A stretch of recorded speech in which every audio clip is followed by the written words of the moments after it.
the radio news. We gotta be on top of our game here in New York City. Yeah, you see, we're at a whole new level now. It's going to get scary. The competition's getting crazy in New York radio. I heard. Whoopi in the morning. Look out. Here comes Opie, Whoopi Goldberg. At least get the name of the show right. It's Whoopi in the morning. It's Wake Up with Whoopi. Let's wake up with. Let me explain to you what Wake Up with Whoopi sounds like.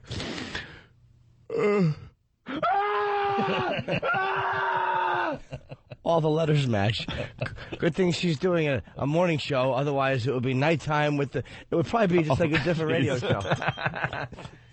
Wake Up with Whoopi? Wake Up with Whoopi. Whoopi Goldberg has decided to throw her hat into the wonderful world of radio. Bozy, bop. Zitty, bop. Yeah. This is David Lee Roth all over again. Yeah, a lot of people are saying Whoopi Lee Roth. She's replacing Goomba Johnny's show, right? Yeah. Why would they do Goomba and Balthazar. Yeah, that's great. Goomba Are Johnny's out. going to get a hit on that You're in New York.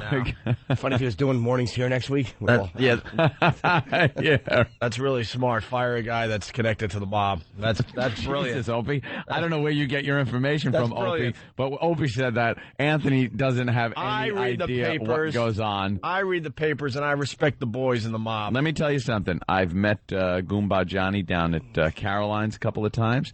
He is a fine gentleman, and I have no issues or problems with him, and I don't know what this man does.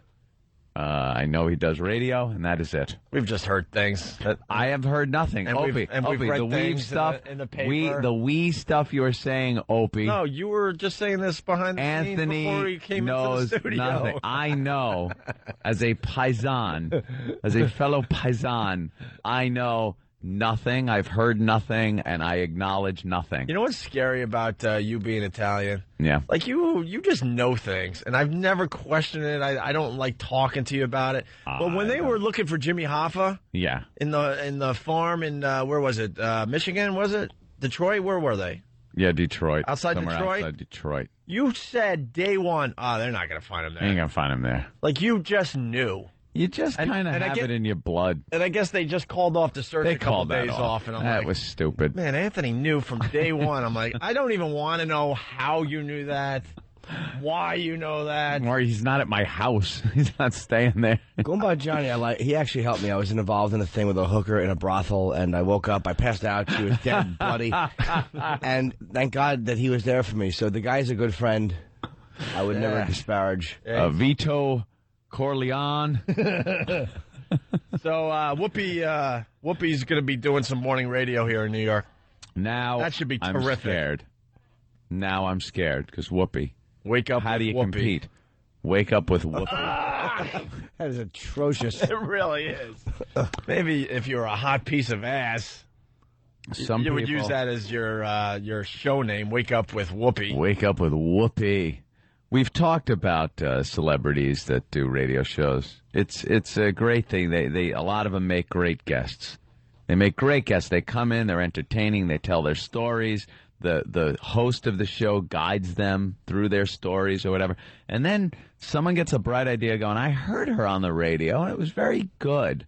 Let's give her her own show, or him. And they get on there themselves and are at a loss of how to carry on a program for 4 hours a day, every day. Maybe the first day works out good. It's a little interesting, something like that. But then after a while, it's just, I don't know, Whoopi going what? How big was Ted Danson? What could she possibly add? It's funny, these radio execs, they don't get it. They continue to hire these celebrities. You got to hire radio guys. Yeah. And I say radio guys. Yeah. Don't stop with the celebrities. Where's Wake Up with Stop. Whoopi being taped? Is that in New York? Is she doing it here in New York? I guess she'll do it in New York. I believe she's doing it from New York. These celebrities don't have the work ethic it takes to put on a radio show. They're spoiled. They're spoiled. They don't work hard. They film a movie every once in a while. They're in a trailer just hanging out for hours to film a 2-minute scene, and that's it for the day. And they talk about stop. how difficult it is. They have no idea. Whoopi will fail within 4 months. Whoa, is that your prediction? Now, you gave David Lee Roth how long? 3 months, and he was right. Opie said 3 months. Hope was right. Hope was right. You're giving her an extra month. Right. I said, I did say David Lee Roth was 3 months. You're giving her the comic month because she's a comic, so she'll probably be able to maintain at least enough talking and stories. She was a comic. She knows more. Another month. She knows a lot of funny people, so she'll be able to ride that out for a little while. Oh, you think a guest will come on? Hey, Robin. Yeah. Hey, Whoopi. Oh, you got your radio show. Wake Up with Whoopi will be dried up in 4 months. But let's be honest, it's already dried up, isn't it? Isn't it? I don't know. I want to hear the girl Nettie from A Color Purple, I understand, is doing. Oh, that'd be nice. I have a couple, maybe Danny Glover will come on. That would be interesting. Okay. Maybe some guests. You think she's going to be able to get, like, that caliber of Hollywood guest? Goldthwait from the films? Well, we're scared. Certainly. We're scared here. We're scared here in New York, so Wake Up with Whoopi. We can't wait. When's it start, Ope? I can't wait to wake up with Whoopi. Who knows? Who knows? Is it today, Ben? We're No. competing with that? No. We're competing with Whoopi! No, it doesn't start till July. I don't want to compete with Whoopi.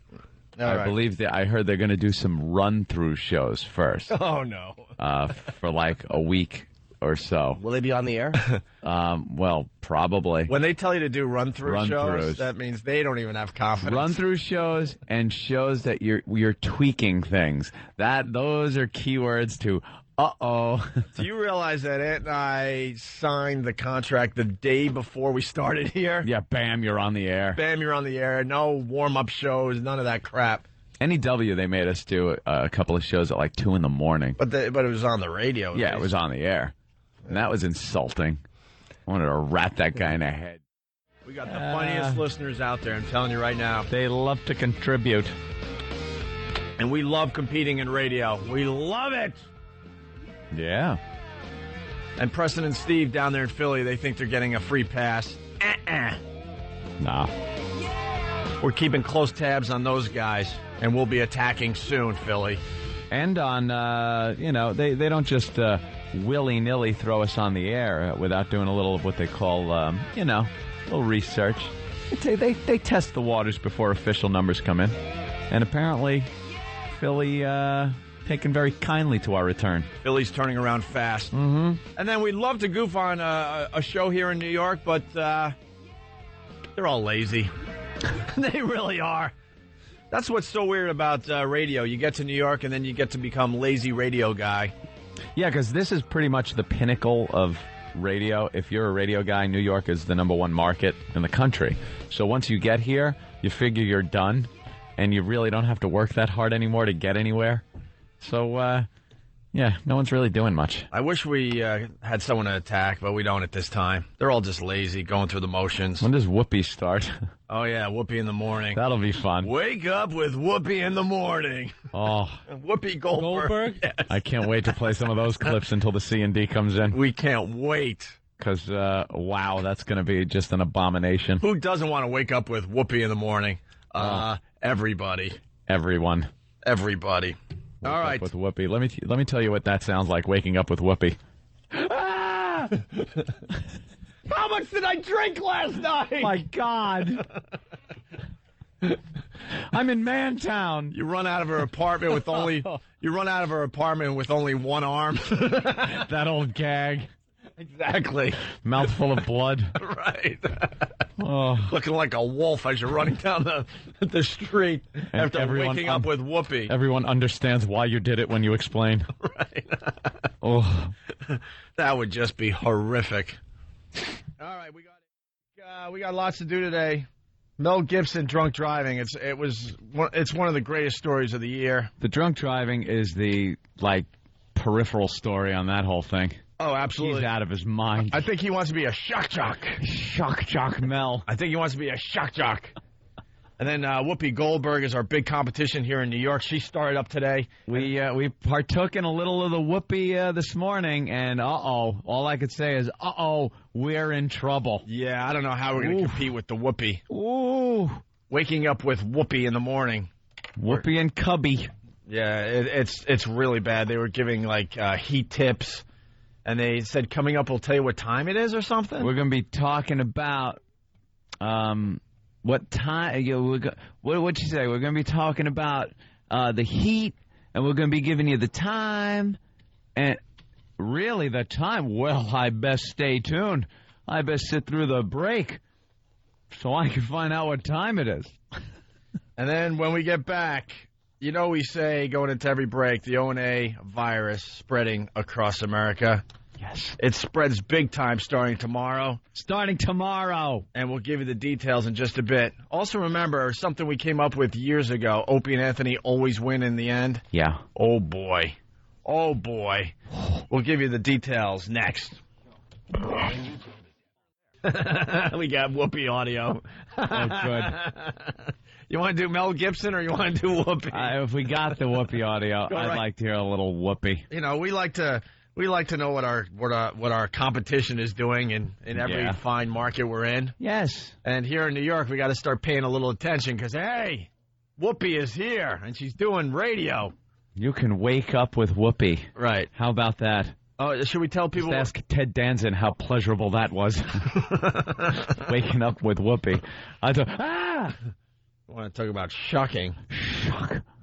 Hey, should we tell the wake up with Whoopi in the morning? What? I nodded off when you said the title. What? What station's running her? WKTU? Didn't they learn from Free FM's mistake of having David Lee Roth? Weren't they paying attention? Jesus. Celebrities cannot do radio. Whoopi Lee Roth. It's very rare. Celebrities cannot do radio. Very rare can a celebrity do radio. They have to have a lot of personality. I'll tell you one guy that can do it. Because they don't have the work ethic. Danny Bonaducci. That guy was able to at least do radio because he was wasn't energetic. A celebrity. He was on TV for a few years. The Partridge Family. When he was a kid. But he didn't have radio experience, kind of. He kind of got thrown into it. When I'm talking A-list, B-list celebrities, when you get down to the C and the D-list celebrities, they don't have many choices. But someone like Mike Whoopi, Lookinland, he could easily do radio. There you go. He could easily do radio. He's not a real celebrity. Well, he's willing to talk about what a train wreck his life is, too. Most celebrities aren't willing to do that. That's true, yeah. Right. He's just got that gruffy voice and everything. He's pretty good. Yeah. I'm talking more like David Lee Roth and Whoopi Goldberg, and there's a whole list of other, big celebrities that have tried radio, and they just can't get it done. They can do it for like 2-3 weeks, and then they realize, holy crap, I have nothing else to talk about. And it's a lot of work. And it's a lot of work, and I don't feel like working hard at anything, especially radio. I don't feel like getting up at 4 in the morning to do this. Actors used to have a lot of downtime. Right. It's going to be another disaster.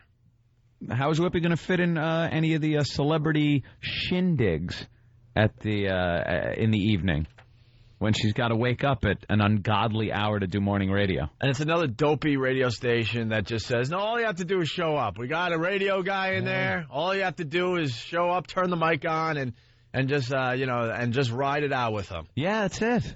That's all you got to do. It's easy. You guys want to hear some Whoopi in the morning? All right. Here we go. Here was their big promo that was stating that Whoopi was coming to town. Right. Philly, you're so lucky you don't have to listen to this drivel. They do on our show, though, now. Well, yeah. We share. Oh, we want to share with the rest of America how awful this is. So this was the teaser promo. Okay, when a radio station changes or they're bringing in a new personality, they got to build the excitement. The excitement must build. This is how they were building the excitement for Whoopi coming to town.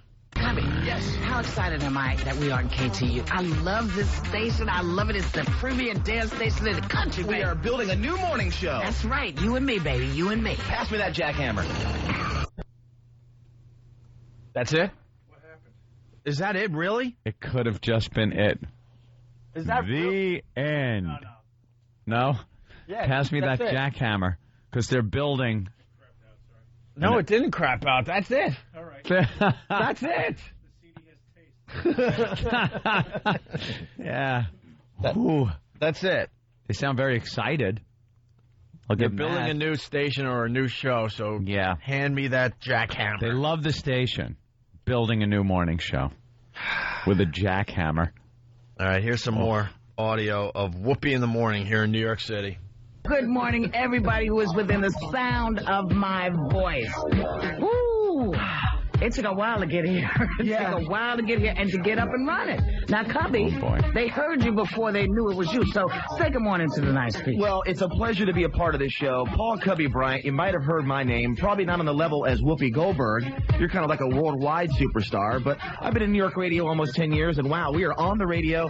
We've been talking about this for how long? For about 17 minutes. I mean, the last 17 minutes have been sort of countdown, and it's like, what's going to happen? Oh, boy. Oh, no. All right. You want to kind of root for her a little bit. Yeah, a little. Like, even as a competitor, you know, which I don't really consider a competitor. This is just another show that's not. I doubt we're going to be sharing much of an audience. She's going to be talking to the Schwoogies. Jesus Christ. But Cubby sounds like I sounded on Opie's old BAB show. Just laughing at everything and happy to be there. Yeah, just a little over-enthused. Little over-enthusiastic that he's there with the whoopster, if I may call her the whoopster. I'm hoping he does that. But he just sounds a little too happy to be there. And I know there's a clip coming up where he almost comes off like a step and fetch it, like he's like the punching bag. I think this is the clip right here. Whoopi has no buttons to push. Uh-huh. More terrific audio from their show this morning. I have to tell you all who are listening, there's all kinds of things that could happen this morning. Things could just go drop out. You don't know what's going to happen. Plus, it's our first day. Do you know how many wrong buttons I'm going to hit? I hope not very many after you bragged about being so famous in New York for being on the radio. I never... See, if you do that, if you drop see, they're going to expect me to make the mistakes. You cannot make any mistakes because now we already know about you. Little do they know, though, you have no buttons in front of you. All you got to worry about is talking. I do not need a button in front of me. I don't need anything that I can get in trouble with in front of me. See, that's exactly what we're saying. Yeah. The management of KTU said, look, all you have to do is show up. Oh, you don't have to show up. You just show up. When's the show on? You just show up like 5 minutes before showtime, enough to sit down, and then you leave right afterwards. Everyone else will take care of everything. You just got to talk. Just talk about your life experiences. People are going to want to talk to you. They're going to call you up and ask you things. Okay, that's week one. Now what? Talk about being in the movies. Oh, and for anybody thinking, well, how do you know? Because we've just seen it too many times. We just saw it with David Lee Roth. The guys in the NAM, the soldiers that were in the NAM doing their second tour. You think when those newbies, that fresh meat came off the planes, they didn't look at them and know exactly what was going to happen to each and every one of them? Of course they did. When you're in the trenches. We've seen it before. That's why we know. Someone is saying on the instant feedback, what virus is Whoopi spreading? Sickle cell? You see, hey, I didn't say it. Look. Or they came up with the other one that, thank God, I don't need to know about. Where is it? What is I might even pronounce it a bit wrong because I might. Tay-Sachs? Never heard of it. Tay-Sachs? Ty-Sachs? The hell is that? I don't know. Someone that's... sure it's not a joke? Someone that's up on their black diseases. It's Taysachs. Let's look that up. All right, here we go. More audio from Whoopi in the morning. One of the things that I want to talk about right now is the fact that it is the coolest day of the year today at a high of 90. I know. I don't understand. But tomorrow and Wednesday, temperatures near 100, and then you add the humidity, it's going to feel like 110. Is that bad? That's not good. Well, look, all you have to do is stay cool. Now, do you know things to use and take care of yourself like that? Because you are very, I won't say very pale, but people can't see you. But you are definitely of a hue that needs some, protection. Right, and meanwhile, she's walking around the station with a basket on her head. Why are they going to be playing that stupid music underneath everything? That's awful and distracting. That's just, to jazz it up. Do they play music? I don't know. Yeah? Yeah, they talk. Yeah? There's a little bit of talking. A fan. Yeah, it sounds like they talk maybe 10 minutes per hour, 10 to 15 minutes per hour. Man. And they were given, remember those days? They were given heat tips and all that crap. So. Yeah, heat tips. That's And here's some sunscreen talk from Whoopi in the morning. All They right. have like a new sunscreen that's like it's like 100 proof or something like that. Or It's an amazing sunscreen. Even I will use the sunscreen. Whoopi Goldberg will use I it. will use the sunscreen because, you know, the truth of the matter is the sun really will wear you down. And this is a great sunscreen. You see what's happening, y'all. My new teeth, I got them just for the radio. They are loose, and they are moving around in my mouth. And I'm not sure if I'm going to keep them. Hold on a second. Hold on. That's pretty hot the way you do that, the way you adjust them. Holy crap. Granted, it's their first show. Granted. Yeah. You always got to maybe give the benefit of the doubt when it's... But she's too big of a star for them to be doing a lot of practice shows. And she's too big of a star for her to actually hang out with Cubby. Yeah. This is just going to fall flat on its face. I've heard funnier eulogies. Yeah, Cubby's going to call her at home. Hey, we got to, do a little show prep. Yeah, screw that. I got to call Ted Danson. She's not going to have the time or the energy to get this show going. No. I would like to predict 4 weeks, but they're going to commit to it for a while. Yeah, they got to give him some time. By the end of the year, goodbye. Goodbye to Whoopi in the morning. You get and this, it's the kiss of death when Opie gives it. Seen it before. Kiss of death.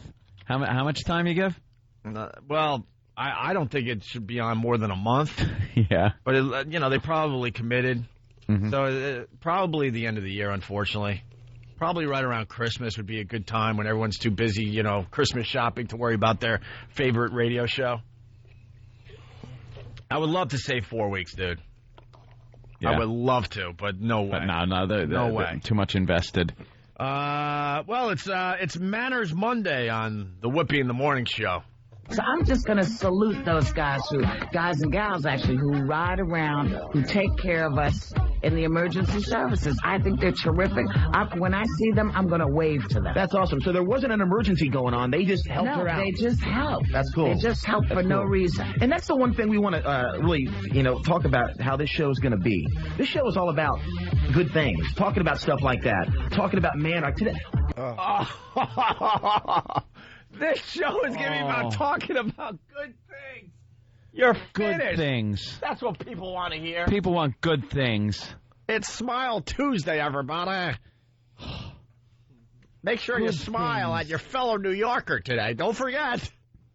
Ugh.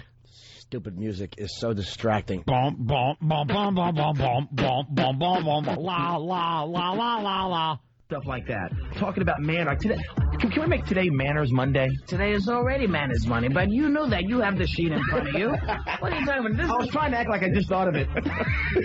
You are so funny. Listen, y'all need to call us at 1-800-449-8686. Uh-oh. Cindy has got your first look at traffic next on KTU. We're Does here. she? 1035. She did not just give out the phone number to the O&A Pest, Oh, did she? no. 1-800-449-8686. Oh, did that just happen? Why don't you welcome Whoopi to New York Radio? Give her a little welcome. I'm sure she'd love to hear from the likes of Ramon or a few other characters. You got someone from Yellowstone on the phone.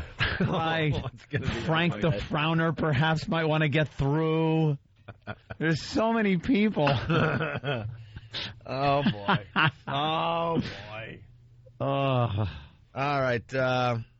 Here's the first caller to the Whoopi in the Morning show. The first call I want to talk to is Danny from PA. What line is he on? He's on line 1. Line number 1. That's why he's the first call. Danny, are you there? Hello, good morning. Good morning, Danny.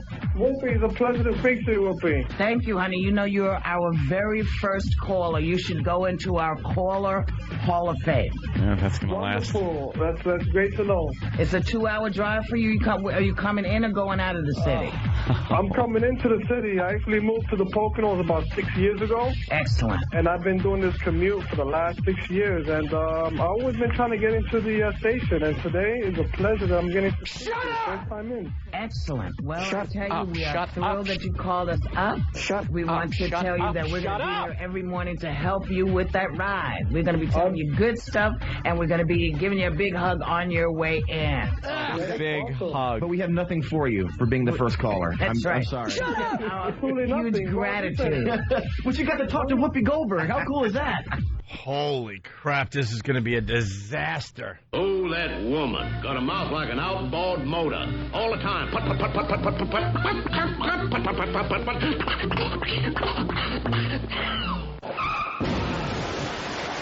put. What a stupid beat that keeps playing. I can't get over how awful. Over the caller, you can't hear anything that's going on. All you hear is that dumb beat. People are saying that's the music from Madagascar. Is it? And supposedly that's... This is Brian from St. Louis.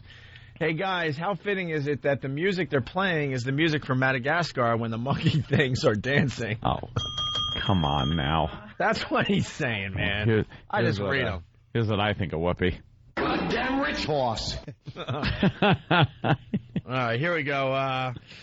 This was the one that made us really laugh and realize that she has absolutely nothing. But I just want to make sure that you went to the movies. I went to the movie because you told me to. You gave me a look Friday like, if you don't go to the movies, Cubby, I'm going to whip you. Well, that's all this is about. Role reversal. Is me ordering you to do things that I don't have to do. Would you like breakfast now? I'll be more than happy to get it for you. Well, I know that, but when I'm ready, Cubby, I will send you off. Did you know that today, as we said, is a Good Manners Day? Do you know what the thing I want to talk about the next few seconds are? I'm guessing good manners. Good manners. Yeah. Please and thank you. What? You don't hear that enough. No, you don't. And you know something? When we come back, because we're getting ready to go into a break, we're going to talk about you seeing the movie. We're going to talk about manners. We're going to tell people what time it is. We're just going to take people where they need to go. Good morning.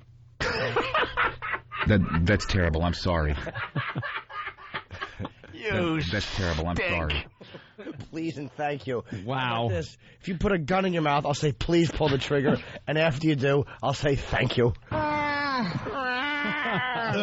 Wow. I kind of feel bad for Cubby. I never thought I'd say that.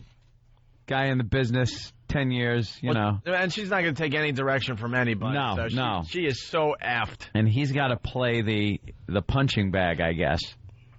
You know. Boy. She thinks like having Manners Monday and having having a nice show is going to get the job done. See, everybody. Especially in New York. Are you kidding? Everyone can be mean or a shock jock, Opie. See, that's probably, they sat down like, right. Look, everyone else out there is doing the shock jock thing. Why don't we do the other thing, the complete opposite?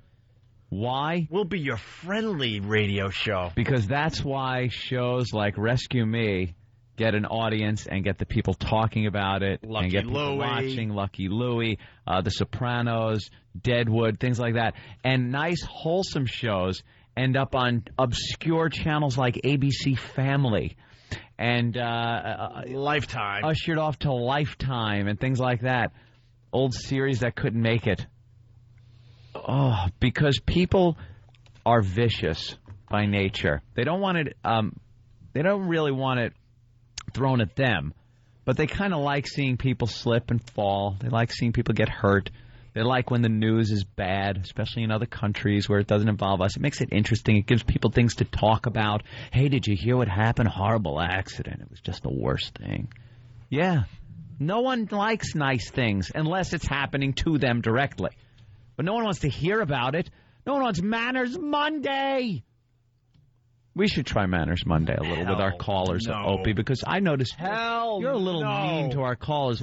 If that guy called up Whoopi Show and talked about which way he drives in or out. You're driving east or west, because this is fascinating. How long is your commute? Instead of going, boring, and hanging up on him, perhaps we should entertain the call and have some manners. Today should be Manners Monday. I agree. I think we should steal that bit immediately. Oh, exactly. I think there should be a more upbeat, positive show, because when someone says they're from Pennsylvania and you say, do you drive in and out of the city, that's a good question. And it is. Paying attention. Right. I'm glad you concur. Thank you, Jimmy. What chemistry between those two. It's just magic. And asking someone how long... and ammonia. Asking how long someone's commute is. Yeah. Especially, it's at least an hour. Of course. At least an hour. All you need to know. Probably 2 hours each way every day, Whoopi. It's miserable. Because we're regular people. We have to drive through this horse ass. But where are you going to go with the answer? No matter what he says, you can't make it interesting. No. If he says 10 minutes or 4 hours, you're like, oh, okay. Oh. There's nowhere to go with that. It's a complete dead-end question. Well, and Anthony in New York, what do you got? Did you guys catch that part of her shtick was, when we come back, we'll tell you the time? Yeah. That was part of her bit, which is just... Do you realize that? That was a tease, by the way. People, when you tease when you're going into break, you're supposed to be telling people something that's going to hold them through the commercials. Breaking down Opie's 13th wall of radio here. Right. You're supposed to be telling them something that's going to go, ooh, you know, I might want to hear that. The time? Don't look at your clocks, people. Don't look at any Don't look clocks down in at your car. radio. Because there's a clock there. I want to be the one Right. who tells you the time. Don't spoil my bit and look at the time in the car. I'll then tell you can the time. change the station. Right. Holy tool. That's like when we do a radio tease going into break, Yeah. and you're able to look at your radio dial, and it tells exactly what we're going to do after the break. That's Right. what she just did. Because as soon as you say time, wouldn't you like pop your head up and go, Hey, oh, what yeah, time is it? What time is it? By the way, what time is it? Let me look down. You don't tease the time? Well, I know what time it is. Don't have to listen to this horse crap after the break. Oh, wow, that is brutal stuff, man. Well, I hope it gets better for him. we'll take our competition very seriously. Yes, I think we should check back with them after they've been on the air for a little while. You think? Like maybe tomorrow. Yeah. Or maybe by the end of their show. And to combat Manners Monday, let's bring Mel Gibson on tomorrow and have Jews Tuesday. Yeah. Here's the difference between the two shows. After the break, here's a good radio tease.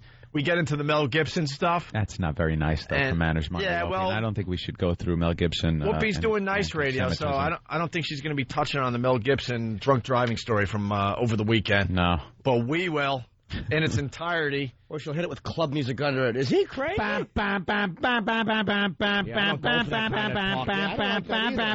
That's not very nice. What did Whoopi say? What? All right, and if you're just tuning in, hey, let's say hi to Was that kid a Jew?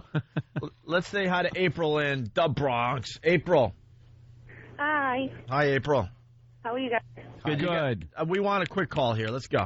Okay. I saw you guys were on break. I slipped over to KCU, and one of your pests got through, and they dropped the O&A name. And Cubby's like, oh, they just mentioned the DJ. And Whoopi's like, what? What's that about? He's like, oh, they're going to a bad place. And it was just like the weirdest thing. Oh, Really awkward? let's get the call. We'll have the call in a little while. Thank you. Oh, good. The pests are getting through to Whoopi Show. What's that number again? 1-800-449-8686. Thanks, April. God, why do we love doing this so much? We love the pests. We don't have manners on Monday. First day, we can't assume anything. We got to attack immediately. Right away. Right away. Poor Cubby. They're like the Israelis. Let's just start the bombing immediately. Immediately. We don't care. We don't need any info. Anyone in the way. Right. Children. Right. Doesn't matter. That's right. I just want to lay on top of Cubby. I can't say that. Poor Cubby. Oh, the Oh, pest. it's another show. Now he's got to explain. Now you know Cubby's all like hot and nervous that these calls are going to get through because our listeners are professional pests. That's right. They really know how to get past screeners. They're very, very good. And it's really funny. I'm sorry. It's very funny. Let's say hi to.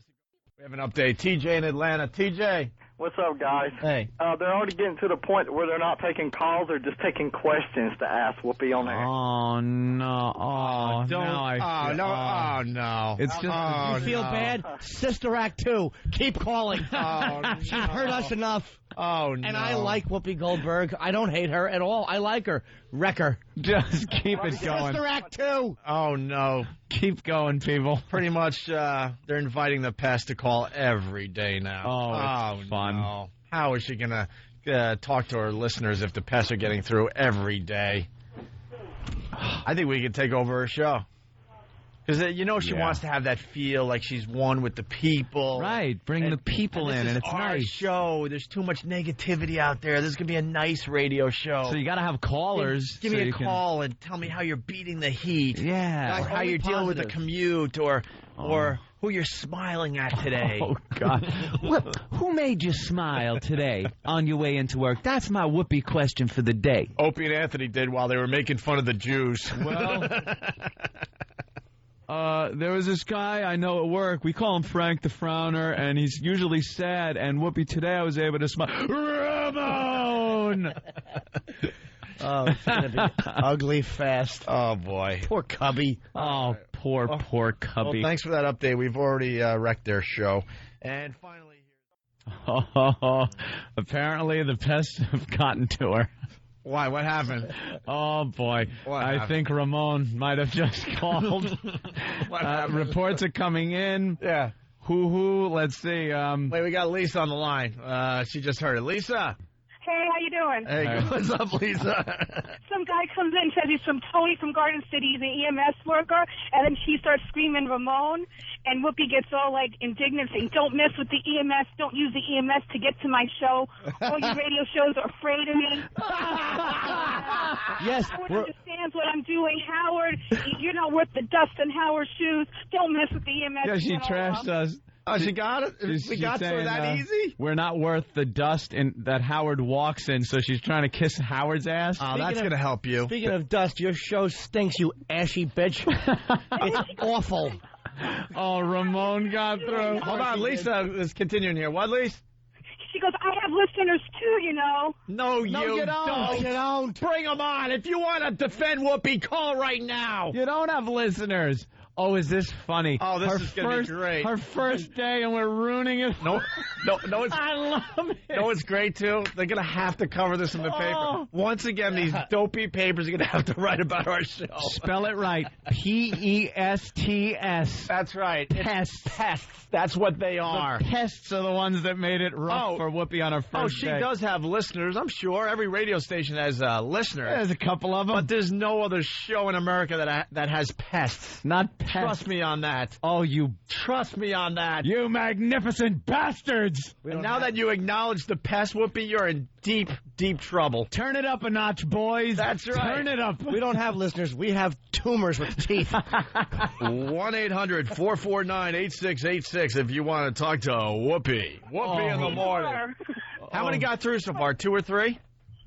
I'm not sure. Oh, I haven't gotten an official report. Get me the phone call. Hard. The fog of war is still settling over the battlefield. If someone has the first phone call that got through, please send it immediately to Steve@FoundryMusic.com. What's she going to do to get at us? Sing the song from Sister Act? I don't know. Her listeners may start calling up. And so if we hear like so-and-so from The Color Purple, don't go to it. It's not our friends. Up. Lisa, thank you. You're welcome. Punching out, guys. Lakeisha's calling from the Bronx. Oh, no. Right? No. Should we take that phone call? I say we do. I'm not sure if it's one of ours. I'm not sure if it's one of ours. It's right on the fence. Let's take our medicine. All right, here's the audio from Good Day. We're all over the ball field. I love these type of shows. I'm so dumb. I really thought Lakeisha was on the phone. I know you did, Jimmy. People are laughing hysterically. I'm that damn It's good. like, oh, my God, she's not going to last till Friday. Holy crap. She cracked after only a few calls. Yeah, because she wants people to respect her like they do when she's in Hollywood. Go screw. This is radio. Instead of just like playing Go back to Hollywood, you bitch. Yeah. Yeah. Get out of our business. That's right. And take that Mouseketeer's name faggot with you. I'm sure Cubby's a good boy. Nice. Yeah, but you know what? Collateral damage. I know. Sorry, no Sometimes, you know, when they set up those missiles next to the hospitals. Yeah. Time a kid has to bite it. Sometimes a grown man with mouse ears has to be raped along with you. That's right.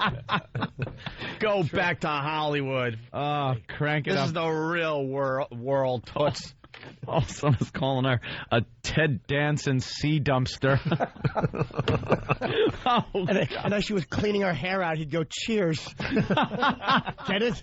LOL. Look, the boys are excited. Everyone's running around. Oh, it is a lot of fun because it's her first day. Yeah. We've been waiting for this day since we started back on regular radio, commercial radio. There's really been no one in New York to really jump on, and not like it's a competition thing, because really she, you know, playing music and stuff, I guess she's going to get whoever wants to listen to the music, but just have someone new in town to just have our pests go after, it's real fun. Because that's going to be the focus of the meeting after the show. It's going to be like, yeah, good day, but it was just sullied. Her first day was sullied. How are we going to defend against this now? They're going to need like a plan, and the pests get through anything. Believe me, if you're listening and you're involved with that show, and you want to know how to get around the pest, there really is no way. It's like... This is what you do. To Whoopi and Cubby, you just go on the air every day and take your beating from the O&A pest. Yeah. Just take it. Don't react. Don't show emotion. Right. And eventually they will get bored, and they will move tired. on to something else. Right. That's how it happens. But she cracked That's how it works. really quickly and easily. Right. Just go to town, guys. It's a lot of fun. Listen, I love reading the reports coming in.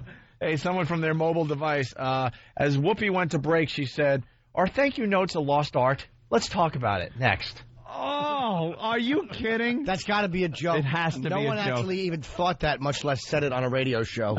Our thank you notes a lost art. Yuck. All right, here we go. So now what are we going to do? All right, check out the... You can check out our website, nicestatbrothers.com. Yeah. NEISTAT. All right, very cool. What do you do? What do you guys do? We make movies. You just make movies? Yeah, and F with people. Go around, screw with people. Yeah, that's dude, great. You nailed them. We got to take a break. We got Fun Will stuff, man. We got Will Farrell checking in next. Whoopi is calling us out. We have no lives. Audio being sent to us. Ew, get a life. She said that already? Get a life. Oh, the pest. We should have some Whoopi audio after the break as well. I want to thank you guys. If you want to hang out.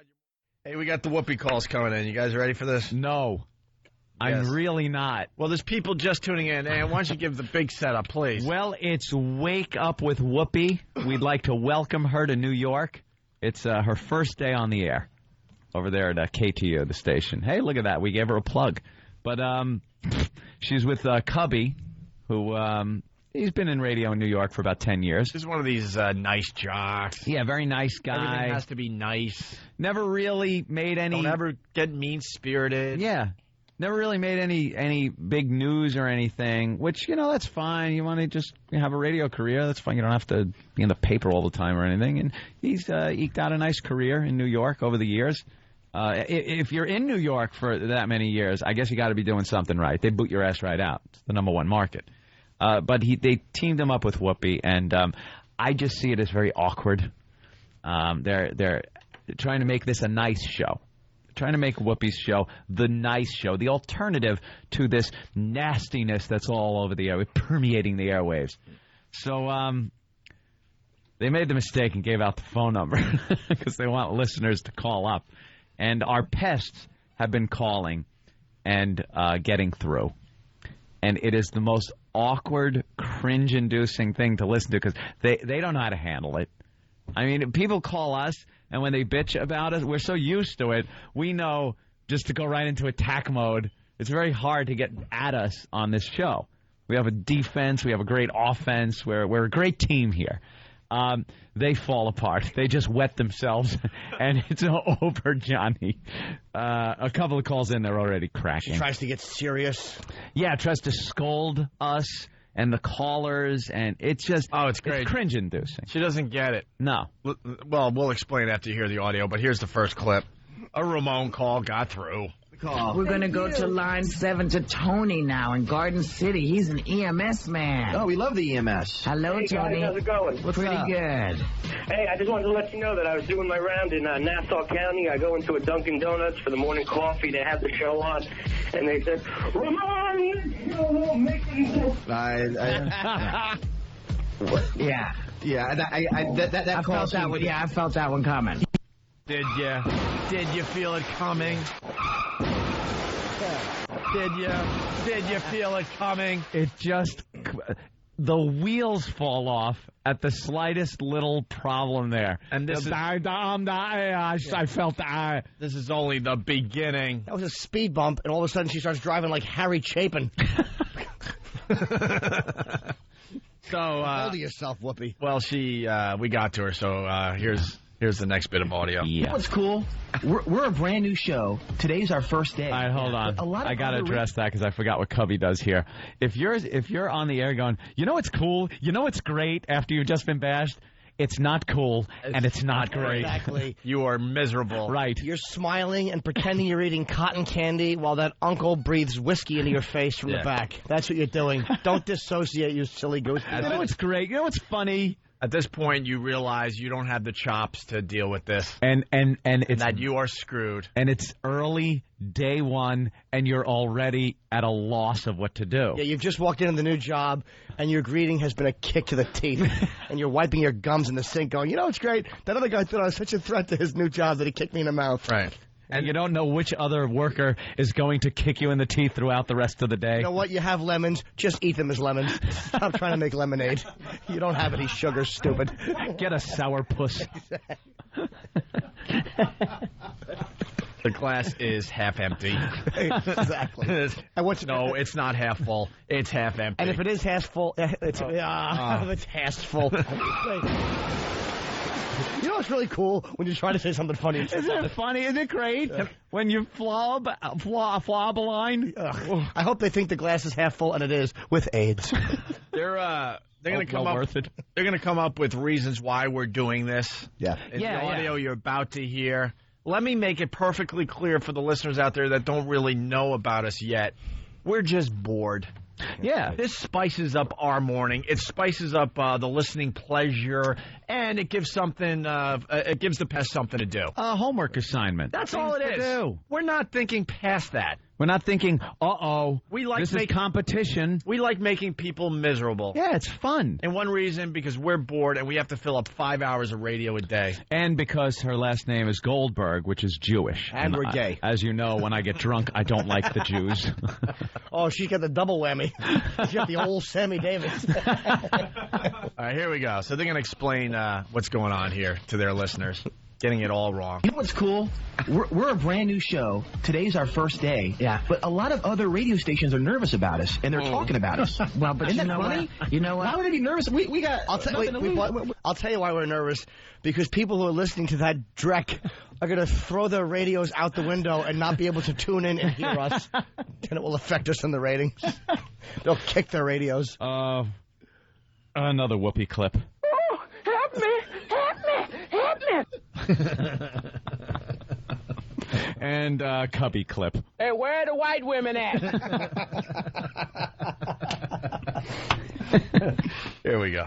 And they're talking about us. Well, but Isn't you that know funny? what? You know what? Why would they be nervous? We got nothing to lose. But you know what bugged me about that? What? Don't use the MS guys, man. Don't use the MS to. When did we use the MS guys? EMS? I thought multiple sclerosis guys. But she says MS. No, she said don't use EMS. She said EMS. All I hear is MS. Yeah. Well, I guess she's trying to talk like ghetto. No, here's what that is. That's the Cubby Annette Funicello tie-in. Right. You want to go with the MS? Oh, wow. Very good, Jimmy. Nice reference. There you go. Wow. Great. That's right. Tying it all together with a disease. Old twisted root body with her stupid Mouseketeer's ears on. That's right. Have some peanut butter. M-I-C. See me walk? No. K-E-Y. Why? Because God hates me. She thinks we're messing with the EMS guys. Go screw. This is the furthest tie-in she could do. Is that to try to get to us by saying we're goofing on the EMS guy? The EMS guy, the guy used the character to get through to our show. Didn't goof on the EMS guy. Right. Didn't say anything bad about EMS. Right. Here we go. Funny? You know what? Why would they be nervous? We got nothing to lose. But you know what bugged me about that? What? Don't use the MS guys, man. Don't use the MS to get Don't use the try MS to to get on the dump radio. on us. Because here's the deal. There are other folks out there. Some of them are good and some of them are not. We are no threat to anybody. We're just doing a show that we want to be doing. Howard understands that. That's my friend. These other people, they're not worth the dust Howard walks in. Yeah, exactly. So whatever they're doing, Maybe you let them can keep talk to doing him it. about But you know what? strategy. Don't mess with the EMS. Don't mess with the EMS. Because you know what, y'all? You other guys who are messing with us, they know where you are. You're listening. Why did he laugh at that? And what does that you mean? don't want to mess with the EMS, folks. You don't want to mess with the EMS. We're not messing with the EMS. Who messed with the EMS? What are they going to do anyway? Show up and give us oxygen? Yeah, they're going to put a little mask on us. Don't mess with us. We'll come over and swab your arms. Watch it. Watch it, Buster. I'll put one of those neck braces on you. You won't be able to turn your head. Just showing she's completely clueless. Poor Cubby having to laugh at that. She said something that rhymed. Don't mess with the EMS. Well, that was almost funny. I better laugh at something this morning. And then Cubby tried to rhyme. He said, I hope ratings get bigger because I'm on the radio with...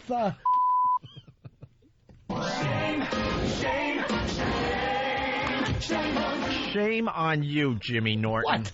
I beeped it. Shame on you. I could beep and talk at the same time. Oh, shame People on don't you. understand that. Do you mean I really probably didn't say anything? Oh, Probably didn't. LOL. All right, here we go. Here's the next Whoopi clip that got through, and then we'll get an update from Dugout Doug, one of the fine O&A pests. And if you want to give us a call at 1-800-449-8686, know that we're going to probably screen a little bit better because we have people trying to infiltrate. But you know Which what? flatters us, by the way. It's a very wonderful thing. It's a very wonderful thing. But people who are unsure of themselves as human beings try for others.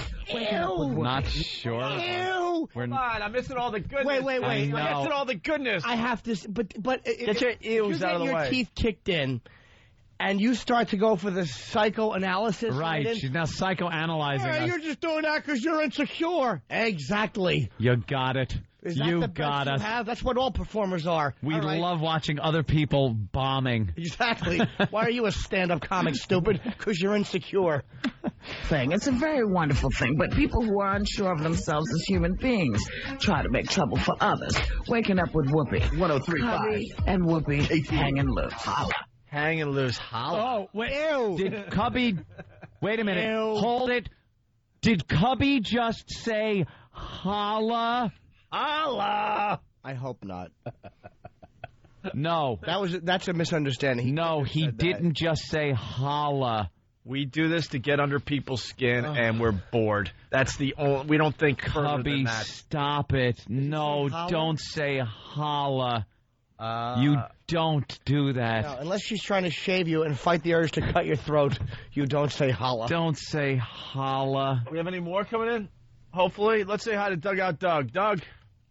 We need more pests because our morning attacks. We have such horrible numbers in the morning because I guess the pests work more than I thought. No, they don't. We've already made them clear their lines twice. They're starting to take numbers and call back the callers, which is this is day one of their show, so that's like extremely great. And I fell for a really old trick, which I'm kicking myself right now for. Yeah. They took my call while in commercial break, which is one of the oldest tricks in the book. Oh, no, you didn't fall for that. Yeah, when I started my call and I referred to, see, I had a quick one. I just referred to her show as Waking Up with Yard Ape. And Jesus. Oh, Well, Doug.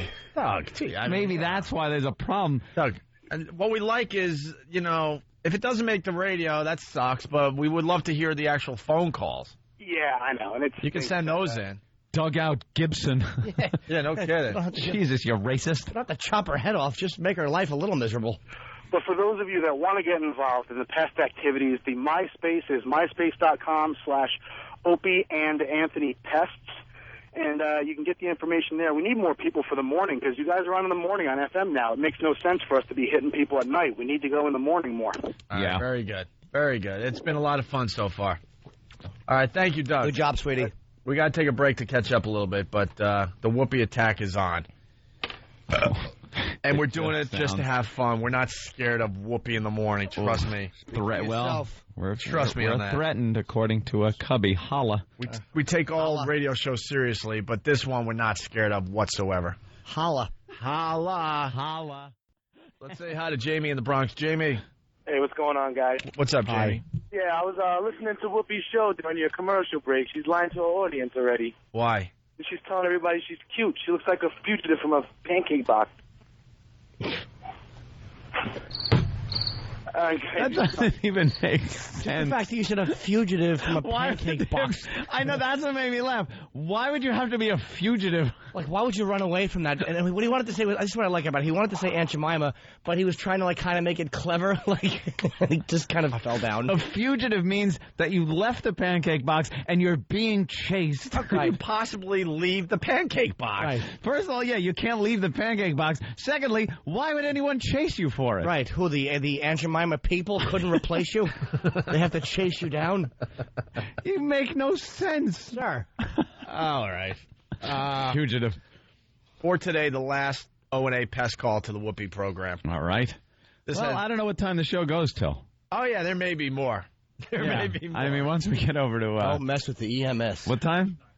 Oh, 10? 9. They only go to 9?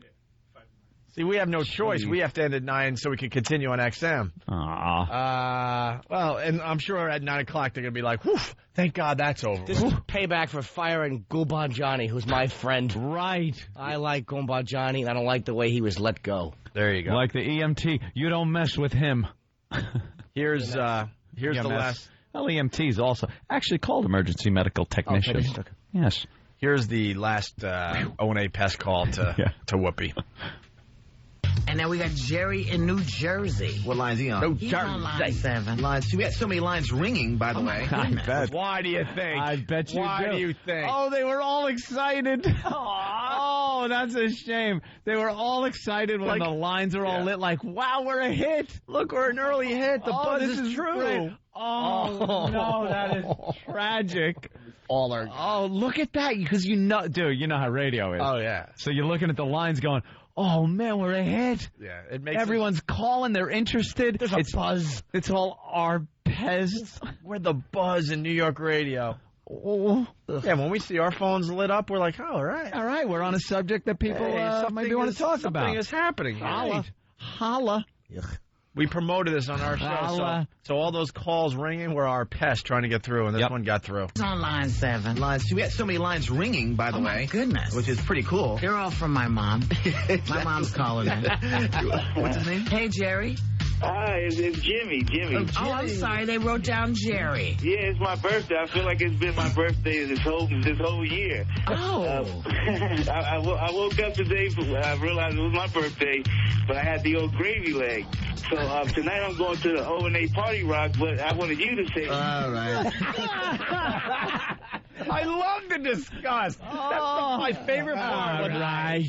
For the pest attack, I just love the disgust. Is that funny? Old gravy leg. Old gravy leg. Oh. All right. Oh, they're just enough. They're defeated. Guy would have went on forever.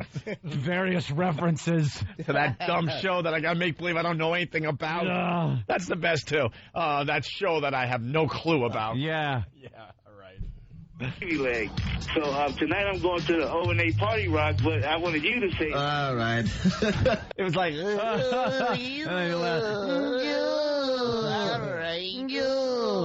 Holla. All right. Looks like a lolly. Well, at least you get the real voice out of the guy. Yeah. It takes this to get the real voice instead of the. yeah, that's good. All right. Listen. Oh, I can't say it. Listen, yeah. Buster. Yeah, listen, Buster.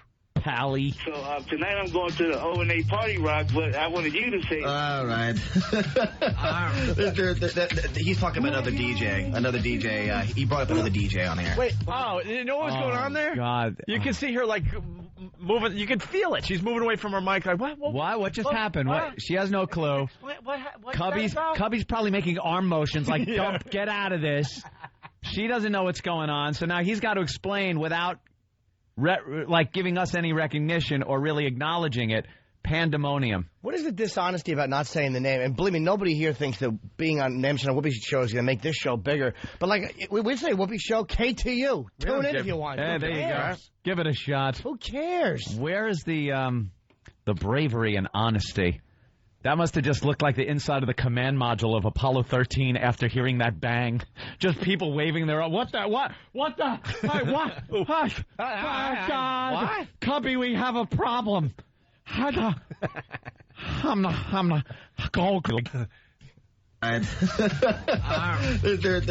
He's talking about another DJ. He brought up another DJ on air. Why wouldn't we just say, okay? Are we afraid of another DJ? Well, if he says another DJ, no telling what he'll say after that. You will be the next call, Whoopi. Okay. He was going to a bad place. He was going to a bad place. Yes, he was. Well, Jerry, whatever your name is, that wasn't very nice. And you know what? It just goes to show you that we who have the button have the power. Exactly. Your nice show stinks. That's right. You know what else? Instead of the button, you should have the shotgun trigger and your toe fumbling for it. At least he asked, though, what, are we afraid of another DJ? Hey, there you go. At least she said that, which was honest. But then later on, we heard the speech. Because that call, we played these a little out of order. Yeah, that was like the first. That was the first one that got first through. one. Then the subsequent ones that got through, you heard him talking about a heavier screening, and that's not nice, and we will not take those calls. That we're insecure. Yeah. And then she uses Howie's name because she thinks Howie's going to help her. Good luck. It's Manners Monday, so people are just being polite. Mm-hmm. Wonder what tomorrow is. Yep.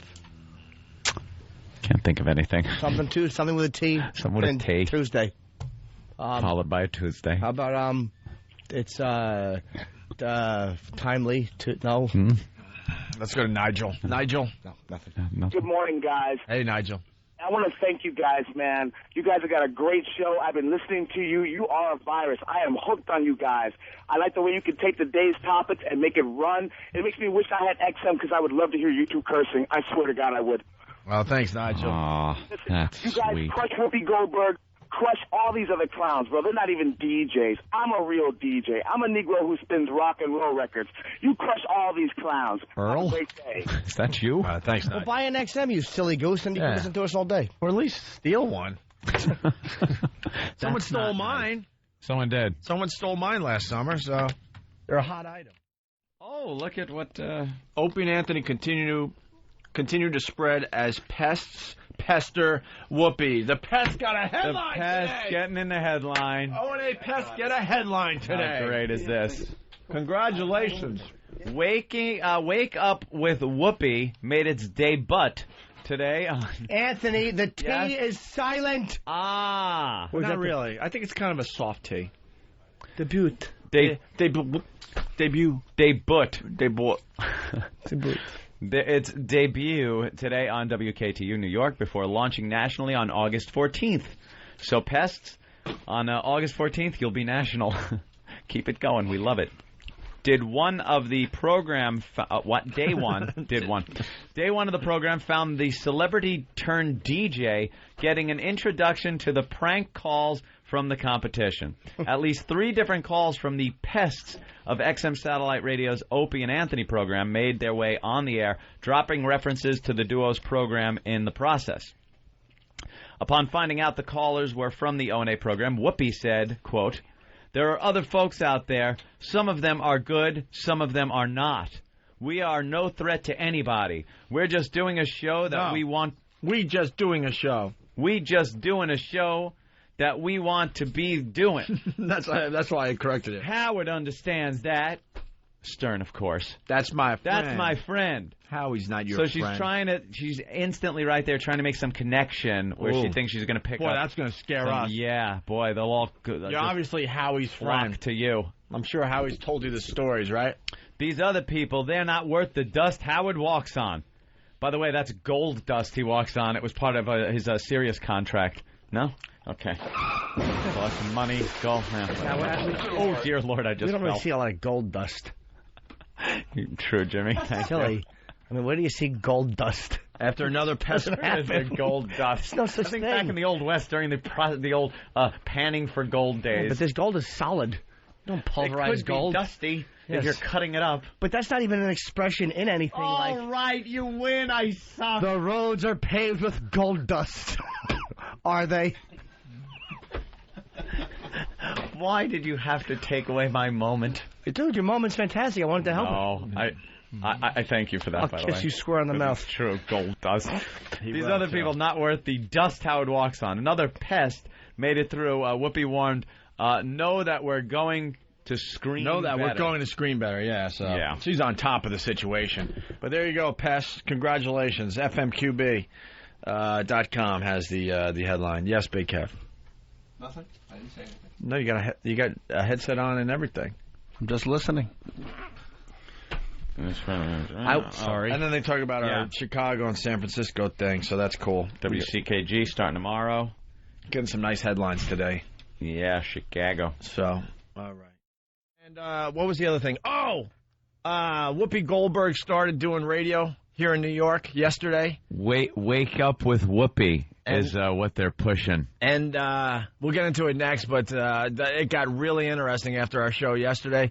And the Daily News here in New York wanted to talk about Whoopi's first day on the radio. Yeah. And they wanted to do a nice feel-good piece about Whoopi's first day. and right smack in the middle of the article. And you know how they make one of the quotes really big in an article and bold print and put it in a box? Yeah, push it out. It's Whoopi commenting about Anthony and I and Jim Norton. We just wrecked her first day, and the Daily News picked up on it. And a wonderful blunt comment from Opie. Oh, it's great. And the O&A pass, you got some more ink here in New York today. So more congratulations on that. It's the O&A virus spreading across America. We'll get into that and some other things in just a bit. Let's say hi to Sean in New York. Sean, what's up? Hi, good morning, guys. It's the girly version of Sean. We like when that happens. Surprise. It is a surprise because usually, like, guys will call and, like, their name will be Terry or something. And it'll be like, and we'll take the call because it's a girl and go, hey, Terry. And then, hi, how you doing? You're not Terry. Out of here. You're a guy. And now we pick up Sean thinking it's going to be a guy, and it's a girl. Surprise. It's a very nice surprise. Yeah, I just want to say I love you guys. Love, love, love you. And I was listening to you yesterday talk about Whoopi. Yeah. Yeah, very disappointing. And I didn't really believe you until I had to hear it for myself. And during your commercial break about 20 minutes ago, I went and I listened, and you would not believe what is going on that station. What are they doing today? She was listing, I kid you not, the ingredients in sunscreen. Now, what are we going to do in the 8 o'clock hour today? Because that's what we were going to do. I don't know. Damn. I don't know. She trumped you guys on that one. What the hell is she doing that for? And why? Shouldn't she have thought of that 42 years ago? And the guy a little late for sunscreen. The guy she's with is like totally going along with it. Poor Cubby. God, what's she going to spend the whole morning talking about things she doesn't need to use? Exactly. She's sitting there. She's like sodium benzoate. And it's wonderful. Well, stupid Whoopi Goldberg, stupid Clear Channel, and this is for you, Chicago, as well, because this dumb show's coming your way, and we're not scared of it. We'll promote the hell out of it. I don't care. Yeah. Whoopi Goldberg has decided that the way to get into radio is to do a friendly, nice, kind of like a Rosie O'Donnell thing when Rosie O'Donnell first started doing TV. It's all about being Before nice she diked up, yeah. and talking about manners, and we're not going to do any shocking stuff. Like the Mel Gibson story is huge. Everybody's talking about it. She wouldn't. No. She would not touch it because yesterday was Manners Monday, and I'm not kidding. Well, I'd love to say that was a joke. Right. But she said yesterday was going to be Manners Monday. As far as Gibson, this tells you what the show's going to be about. When Gibson's arrest came up, she said he made a mistake and he's dealing with it, and that's all I'm going to say about that. People make mistakes. That's it. That's the way to do a radio show. Don't address one of the biggest stories of the day. Speaking of making mistakes, why did they hire her? And today she's talking about the ingredients in sunscreen. Well, good luck to you there, Whoopi. You know who tried the same thing? Oh, I'm sorry, Sean. Radio took such a downside turn, you guys. You know what? And it's so nice to have you guys back, let me tell you. Thanks a lot, Sean. It's good to hear that. Oh, yes. It was almost nice talking to you. Yes, you should hang up because this is about to get uncomfortable for all of us. We're being nice, please. We're fighting the urge to be vicious. Niceness stinks. It really does. All right. Overrated. Bye, Sean. You know who tried that once? Marie Osmond. There's another one. Comes out of nowhere and thinks she's going to do a radio show. And they pushed it as this whole nice thing. She's just going to be nice. She got syndicated to a bunch of markets, and it failed miserably. It's basic human nature to be vicious.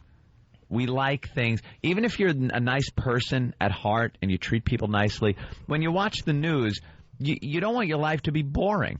Life is in general is pretty boring, especially if you're nice. So you like to be entertained by things that are a little more vicious. The news knows this. That's why they show dead people and bombings all the time. Gives you a little thrill when the terrorism alert goes up. You might not like it. You don't want to see it, but it's like, oh, wait, what? Did you hear? People like to gossip. Hey, did you hear that? And that's what it's all about. So the nice thing just doesn't work. I think they explained it in The Matrix. They made a perfect society where people didn't have to work and people were dropping dead. Yeah. They need life. You need a little bit of crap thrown in there. Yeah, just be honest. Stop trying to force niceness down everybody's throats. Stop trying to be chipper in the morning. Yeah. Cheery. You're a breath of fresh air on the way to work. Nobody wants that, stupid. No. There's always that smell when you go into the subway. Absolutely. And that ain't a breath of fresh air. That's a homeless guy who drank too much. You know what this show is? It's the gunk you find under your shoe where you curse the neighbor's dog. That's what's bleeding out of your radio. And it's very easy, too. Like, let's say you're driving to work, and there's a massive traffic jam. What do you want to see? Do you want to see some housewife changing a tire on her minivan, or do you want to see a horrific accident by the time you get to the clog? Well, that's why they rubberneck. Exactly. Because they want to see the wreck. What I want to see is Whoopi naked in the shoulder applying sunscreen. Reading the ingredients. Yeah. Hey, she doesn't need. Yeah, she's going to be talking about a comb the next hour. Yeah, Flying Standby, he writes, hey, Whoopi's talking about things she doesn't use, so the next hour is about job applications and humor. Screwed up his Whoopi line. was a funny comic, too. It's like there was a time I really loved Whoopi Goldberg. I'm not going to say she sucked, because she was a good stand-up. I don't know when I stopped liking her. I never really liked her act. Like, she did that one-woman show thing, and that's kind of where she came from. That's, like, got her popularity. And it was just, like, those one-woman show things are so hack. Well, oh, look, she's doing a Valley Girl, and she's black. I get it. Well, this is what happened yesterday. So she started on the radio here in New York, and we have O&A Pass. Most people know that now. Actually, the media is starting to really pick up on the fact that we have Pass. There are shows out there that try the Army thing, and you sign up online and you get a number. You'll get a sticker or a patch or some dog tags if you're in the station's Army. But you actually never do anything for that show. No, because it's forced. But it just on sounds you. cool. There's not a natural passion for what you're listening to. It's kind of a forced thing, usually tied into some kind of contest. You know, you get into a club for half price if you're wearing their dog tag of the Army or something lame like that. But we have O&A Pass. It's a lot different. Who are just the opposite of the Army whole thing, whereas we give you nothing and you do all the footwork. Right. You do all the work. In return, you get nothing. Although, you do get a little link in the big city papers. That's right. And, it's a way of protecting the Opie and Anthony show, by the way, because we learned years ago that any stupid organization with a letterhead could get you kicked off the radio. Yep. So we decided to fight back by developing this whole O&A pest mentality where we attack back. And we didn't even do it. They took it upon themselves, really. We named them pests because there was no word that described them better. They just pester you. It's like when you're trying to sleep in a hot room on a summer night, and a mosquito that you can't kill just right in your ear all night long. That's what these our fans are like. They're just sores. Horrid. The corner of the mouth, cold sores. Yeah. They're a collection of breathing, walking cold sores, and you can't stop opening your mouth. Ow. Ow. They're a little zit right in your nostril. Just the pain that you can't quite get at. Oh, that's know why that happens? Why is that? When you pull out the long ones. No, maybe when you pull out the long ones. When I pull out the long ones. I use a tissue, and I cannot look at the byproduct. No, I'm not talking. I'm talking about the hair. Oh, a hair? I mean, I try to keep it all trim and stuff, but every once in a while you'll be feeling around and you go, oh, that's a little long, and you pluck it out, and that's what causes the pimples. You'll get an ingrown hair. Oh, yeah. So anyway, yesterday it was... Thanks for that helpful hint. Well, we try to teach things here on the show, too. So yesterday was Whoopi's first day in New York. I know. And the pest decided to welcome her to New York, Opie and Anthony style. Yeah. Pest style. And they had no clue we were coming at them yesterday, so they were putting all our O&A pests on the air, and Whoopi was getting all pissed off and stuff. Yeah. And we had a lot of fun. So now the New York Daily News want to do a little story on her first day, and we're all over the article. Whoopi. I'll just read some of the good parts here. Whoopi for civility on her first day. Civility. Being civil. That's so nice of her. Should we give the update before I read the article or after? About the phone calls that happened after the show yesterday?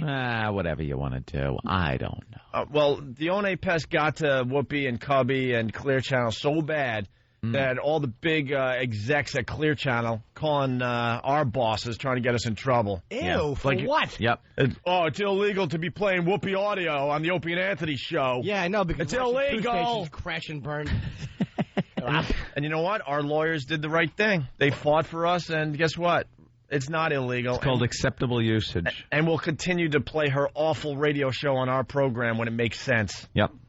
You know? When a pest gets through. But remember yesterday, because we played a clip of her going, hey, you know, you guys aren't going to get to us. We're just doing our thing here. That was her first comment. Right. And then, or whatever it was. I'm paraphrasing or whatever. a few more calls in. She cracked. Yeah, I guess she did crack. It didn't take long. As soon as they were off the air, they had all sorts of meetings over there trying to make a stop already. Yeah. So the New York Daily News, good old David Hinckley on top of what's going on in radio in New York. The Post has just given up on radio in New York. Every once in a while, they'll do a cute little article and get everything wrong. David Hinckley writes, Whoopi Goldberg made it clear yesterday that her new morning radio show would rather promote thank you notes than poke into Mel Gibson's drunk driving arrest. She actually was saying something about the fact that the thank you note is a thing of the past, Opie. Yeah. That people really aren't writing and mailing out thank you notes. What year do you live in? Because we have text messaging and email, stupid. Yeah. Who wants to read a little post-it? Oh, the yellow post-it with a thank you on it. What, does she get a quill and write it in calligraphy? Dear sir, thank you. There's no... that's gone.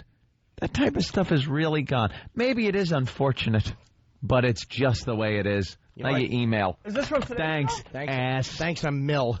Huh? Thanks.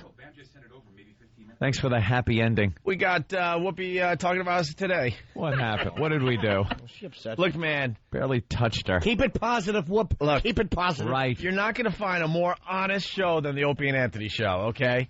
So whatever she's telling our listeners is complete BS. I haven't even seen this yet. Haven't heard anything. I haven't heard this yet, This is but hot off the presses. All right, so getting back into it. So brother. Whoopi Goldberg made it clear yesterday that her new morning radio show would rather promote thank you notes than poke into Mel Gibson's drunk driving arrest.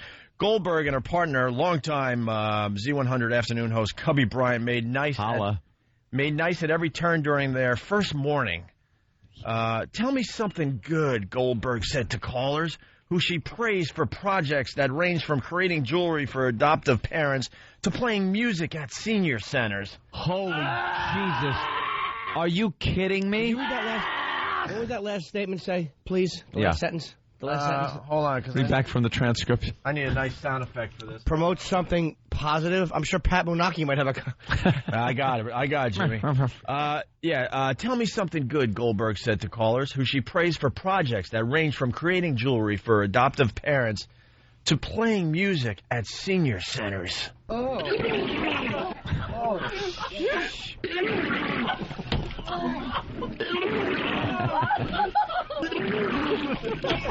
A little too much sugar. I think that was a little too sweet for him. You are finished in radio before you even begin. You know what music you should play in senior centers? Taps. Watch them shuffle around in their white shoes while you play taps, you dope. The only music she should hear is the Muzak over the sound system getting lower and lower as a male nurse puts a pillow over your face. Exactly. As you're asking Nurse Ratchet to turn you down before the big Indian smothers you because you've been lobotomized. Play some music for the seniors. Shut your face. That's what they should hear. I'm hung. Shut up, old person. Old people can play along with the rhythm section with the Velcro on their diaper. We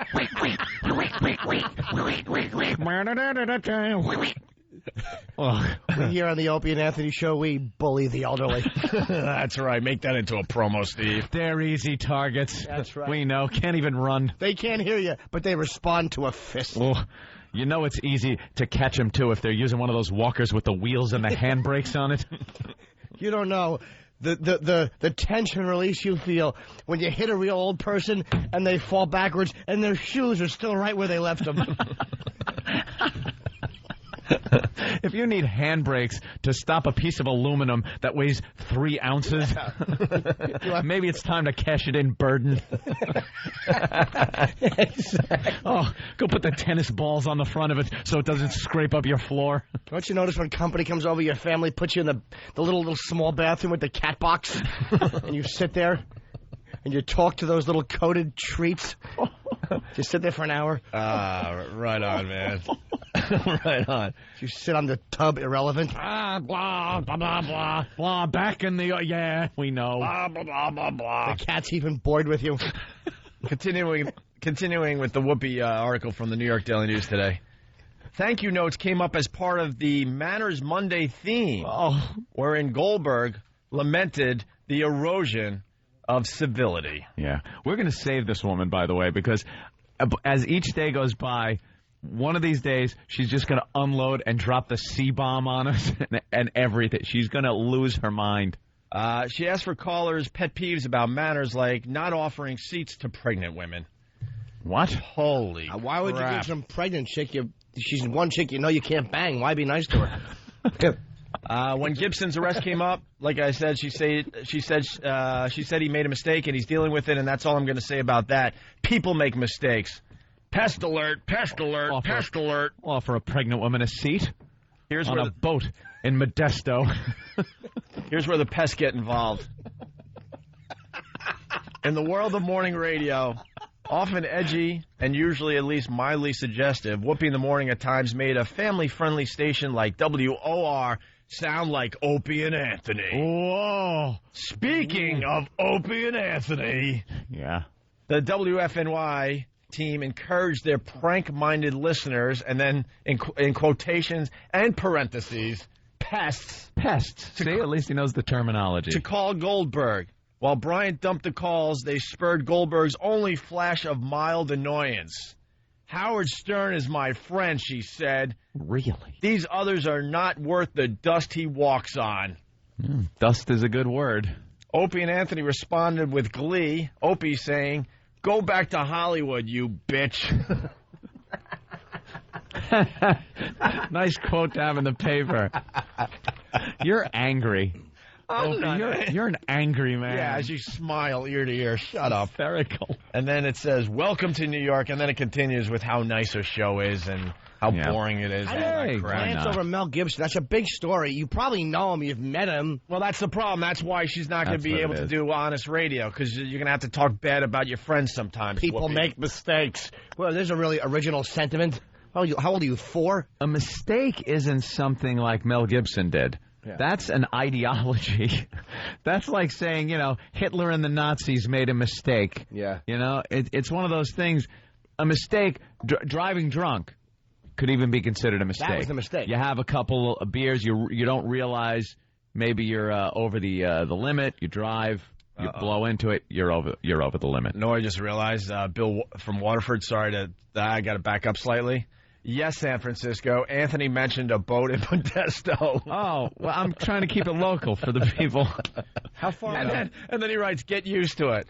Yeah. See, we were getting away with close enough. We were getting away with murder before we added San Francisco as one of our affiliates. He moved close to San Francisco after she disappeared for a while. It's close enough. All right, so here's the latest on Whoopi. This is from this morning.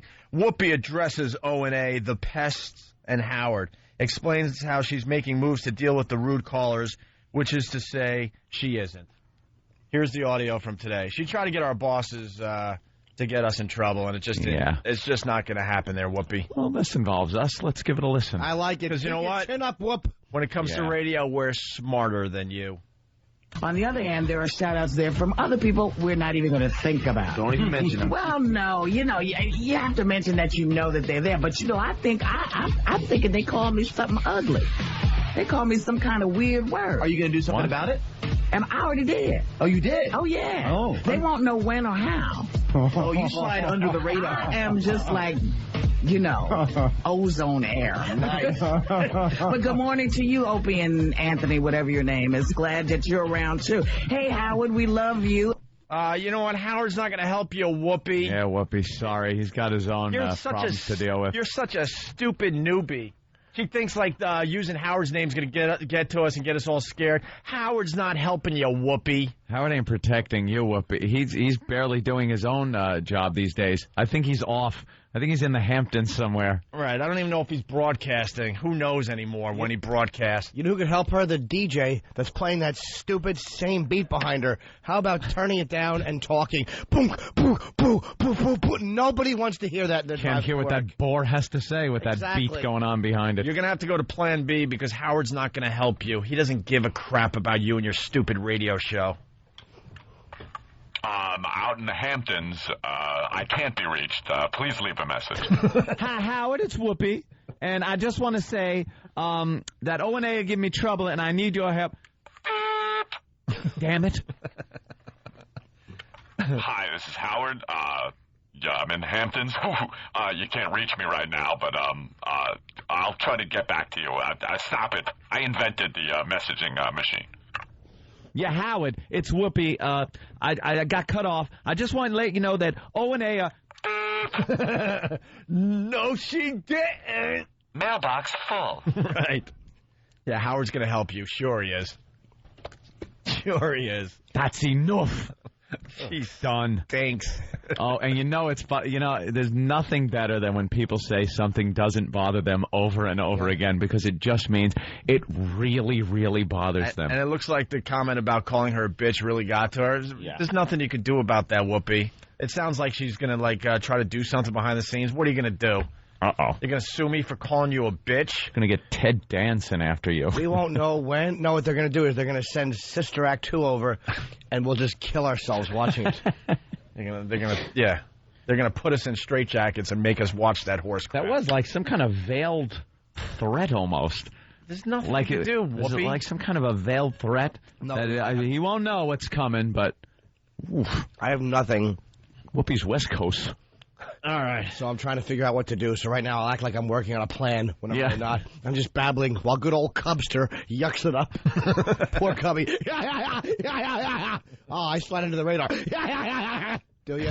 Cubby is the most like cherub-looking white guy you'd ever see. Holla. And yeah, when he yesterday said holla because he's the co-host with a black woman. So he's got to kind of black himself up, I guess. Is that the strategy there? I guess. Because when he said holla, ugh. All right. Just don't. Stay out of the urban. And by the way, we're going after Whoopi. Vernacular. We're going after Whoopi because it's fun. We're not threatened by her and her awful show. We're just dicks. We're just dicks. It's fun. It is really fun and for some we're reason. Just flat out bored. It's the O&A virus spreading across.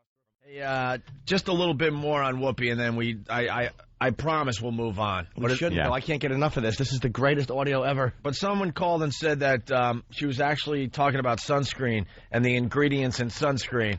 And I really thought it was a joke by one of our callers, and I'm like, all right, we'll go with it, sure. She can't possibly be talking about sunscreen. We have the audio. She's talking about sunscreen, and she thinks she's going to make it in New York radio. Go back to Hollywood. I'm going to give you some tips on sunscreens, because yesterday we were talking about sunscreens, and I don't think I gave you as much information as you could use. Wait. Why you need How much information? Because skin damage isn't only about I don't aging. know. Skin damage can actually kill you. Now, some rays go through clouds and windows, so you need to always apply the lotion. Most people get too much sun on their left side because of Ray Johnson, come through your window. That music is enragingly awful. We once had to do a radio show with music behind us. With a bed. They do that to distract the listener.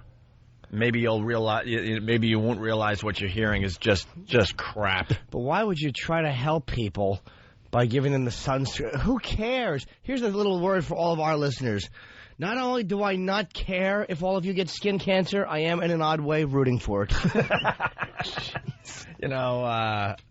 Whoopi, Clear Channel hired you because they think you're a comedian. Hello. Yeah. They want people make mistakes. Most people get too much sun on their left side because of driving.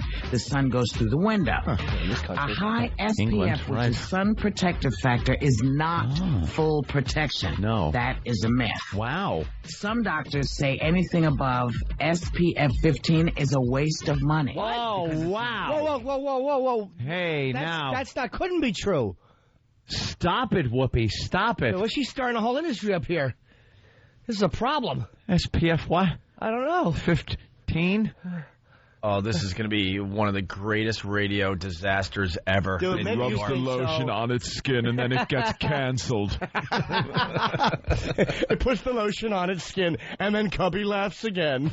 Put the effing lotion in your dreadlocks. Wait a minute. Was she a real dark, ugly person? Oh, yeah. I got Mrs. Cubby's card in here. Hey, we got to go to Texas for a quick second here. Taylor, what's up? What's up, y'all? Hey. What's happening, Taylor? Man, you know what? Yeah. I went on the internet to look at your pictures. I can't tell which one of you are Opie or Anthony. It's really obvious. Yeah, well, How dumb are you? I can't stand y'all, but I can't quit listening to you. What's up with that? Yeah, we'll try to explain it. I know. Smack y'all around some a little bit, man. I know. That's called the O&A virus. Mm-hmm. It sounds like something, made up and one of those things like every show likes to have a little catchphrase thing. But it's just something that happens. We don't know what it is, but you listen and like the flu, you don't want it, but you're stuck with it. It starts like you listen, starts maybe with like a scratchy throat or something, maybe a little drip. Old man, I'm old. And then before you know it, you're just 22 maybe. A full-blown O&A virus. Yeah, we're well aware that there's a percentage of people that listen to us every day that absolutely hate us. But we're completely aware of that. And if you don't like something, you would either tune away and forget about you'd forget about these guys. Like write to us and message board post and call us. It's ridiculous. We understand. Whatever happens, just know I'm down here in Fort Worth. If I call y'all, I'm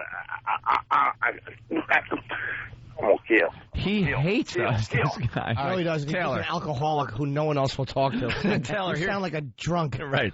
Taylor, here's the deal. When you turn the corner and you start liking us, please give us a call back, okay? Yeah. All right. I think he's turning old. Where's the phone? Did he hang up? Yeah, he I hope he was on a cell phone and he just hit something. All right. An abutment. Yeah, I hope a telephone pole just crashed down on him. Guys. Ended his call. Yes. So Whoopi explains why you need sunscreen. Oh.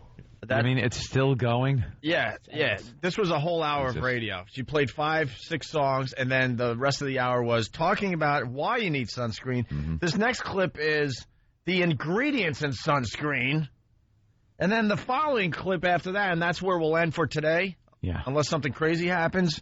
She explains how to apply sunscreen. Is there anyone you dope over the age of 5 if you don't know how to apply sunscreen, you don't deserve to live? That doesn't have a fat tongue and a Mo Howard from the Three Stooges hairdo. That doesn't know how to put on sunscreen. Is there anybody who doesn't ruin family photographs? Who doesn't have... You know what it is? She's black. Black people don't usually wear sunscreen, so she doesn't understand that white people, we have been doing this since we're one. Well, maybe that's true. Maybe there's some kind of racial thing here where we don't understand certain things in the black community. They don't understand certain things in the white community. We have to lather up. Yeah, we've been putting this crap on our noses. Mother's been doing this and putting it because it's got sand on it, the gritty sunscreen on our faces since we were little lads and lasses. You've blocked it out of your head. That wasn't mommy, and it wasn't sunscreen. That's right. It wasn't a van, and they squirted sunscreen all over my back and hair. And I went home with it under my shirt, ashamed. It's protecting my back, isn't it, mister?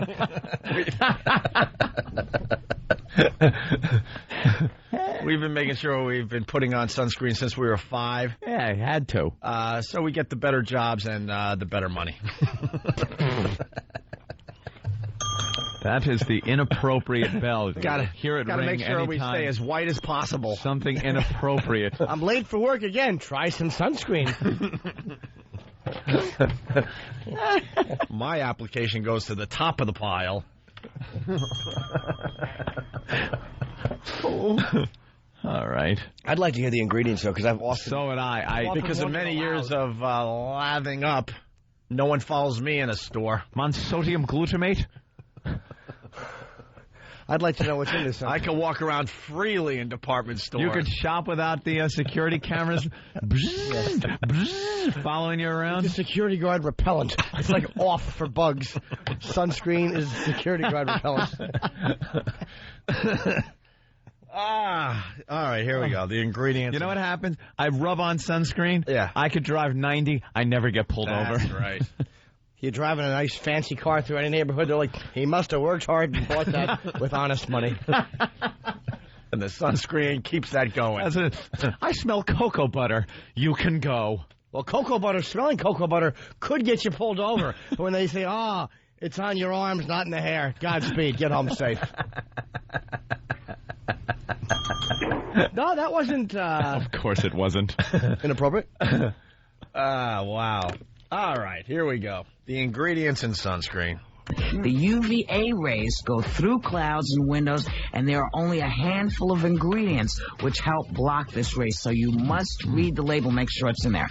Zinc oxide, titanium dioxide, boring, avobenzone. Now, the avobenzone breaks down quickly, so if you find it in a product, this is Hey, where are the white women at? Apply a lot of.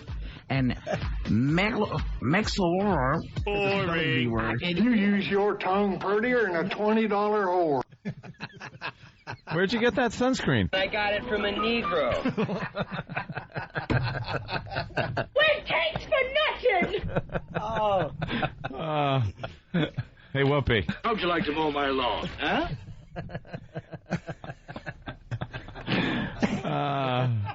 Wow. You're a disaster.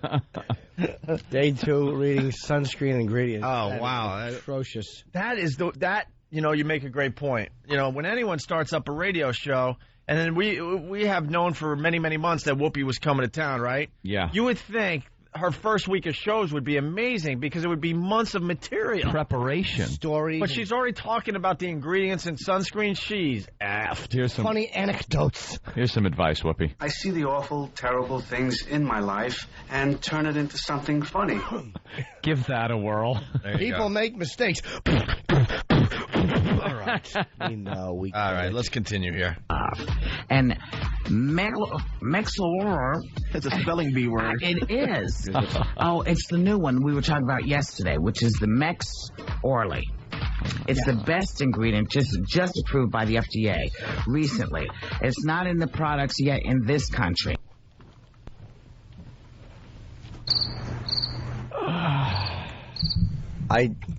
That's terrible. I'm sorry. Thank you, Steve. Clip. Oh, wow. Wow. Boy, man, I don't know how we're going to compete against this. This is going to be hard. Dude, what are you... We're going to have to make sure we got our A game, guys. This sucks. Thank you. Is this what happens when somebody gets so famous and is so... I think she won the Oscar, right? She's out of touch. Do you become... Do you have that, no friends in your life that just go, shut up? Enough. I am surrounded by people in my life who will tell me to shut up in a second. Yeah. They're awful, toxic friends, and they keep me from thinking that discussion would be interesting. You're looking one square in the eyes right now. Believe me. And I see your lips quivering with a shut up behind them. Yeah, Jimmy, shut up. We got the third clip here. Oh, you know what this is from? Jimmy What? brings up a great point. This is people... Like, remember people said Olivier could read out of the phone book and make it interesting? Yes. She actually took this to heart and thinks that she could read from the back of a sunscreen container tube. So she's this insightful person who's just giving information. Yeah. Nobody Helpful. wants that information. I didn't know. I got to read the zinc oxide. What did she say? Zinc oxide? Yeah, that's... I don't write know. this down. We don't live on Venus. Who cares? How about this? Sit in the car with the AC on. Dope. That's what I like. We're not getting a horse and buggy rides to Nice work. beer at a gin mill. Let's go to John on Long Island. John. Yo, what's happening, fellas? Hey, Jen. Yeah, I got a problem with this whole thing here. You know, Whoopi telling us how to put on sunscreen is like us telling her how to eat chicken and watermelon. Oh, boy. Wow. See, I didn't see that coming. Now, I'm sorry, Chicago. The listeners never know how to handle certain situations because it comes out as blatant, ugly racism with no humor at all. You know what we should tell her you use sunscreen is the lady that wanted Oprah to drive her home. I want to see my children's. I don't know him. Remember that awful old woman who you just wanted to cave her head in with a planter? I want to go home. He'll drive you home. I don't know him. All right. That's awful. Guys, we got to see how you apply sunscreen.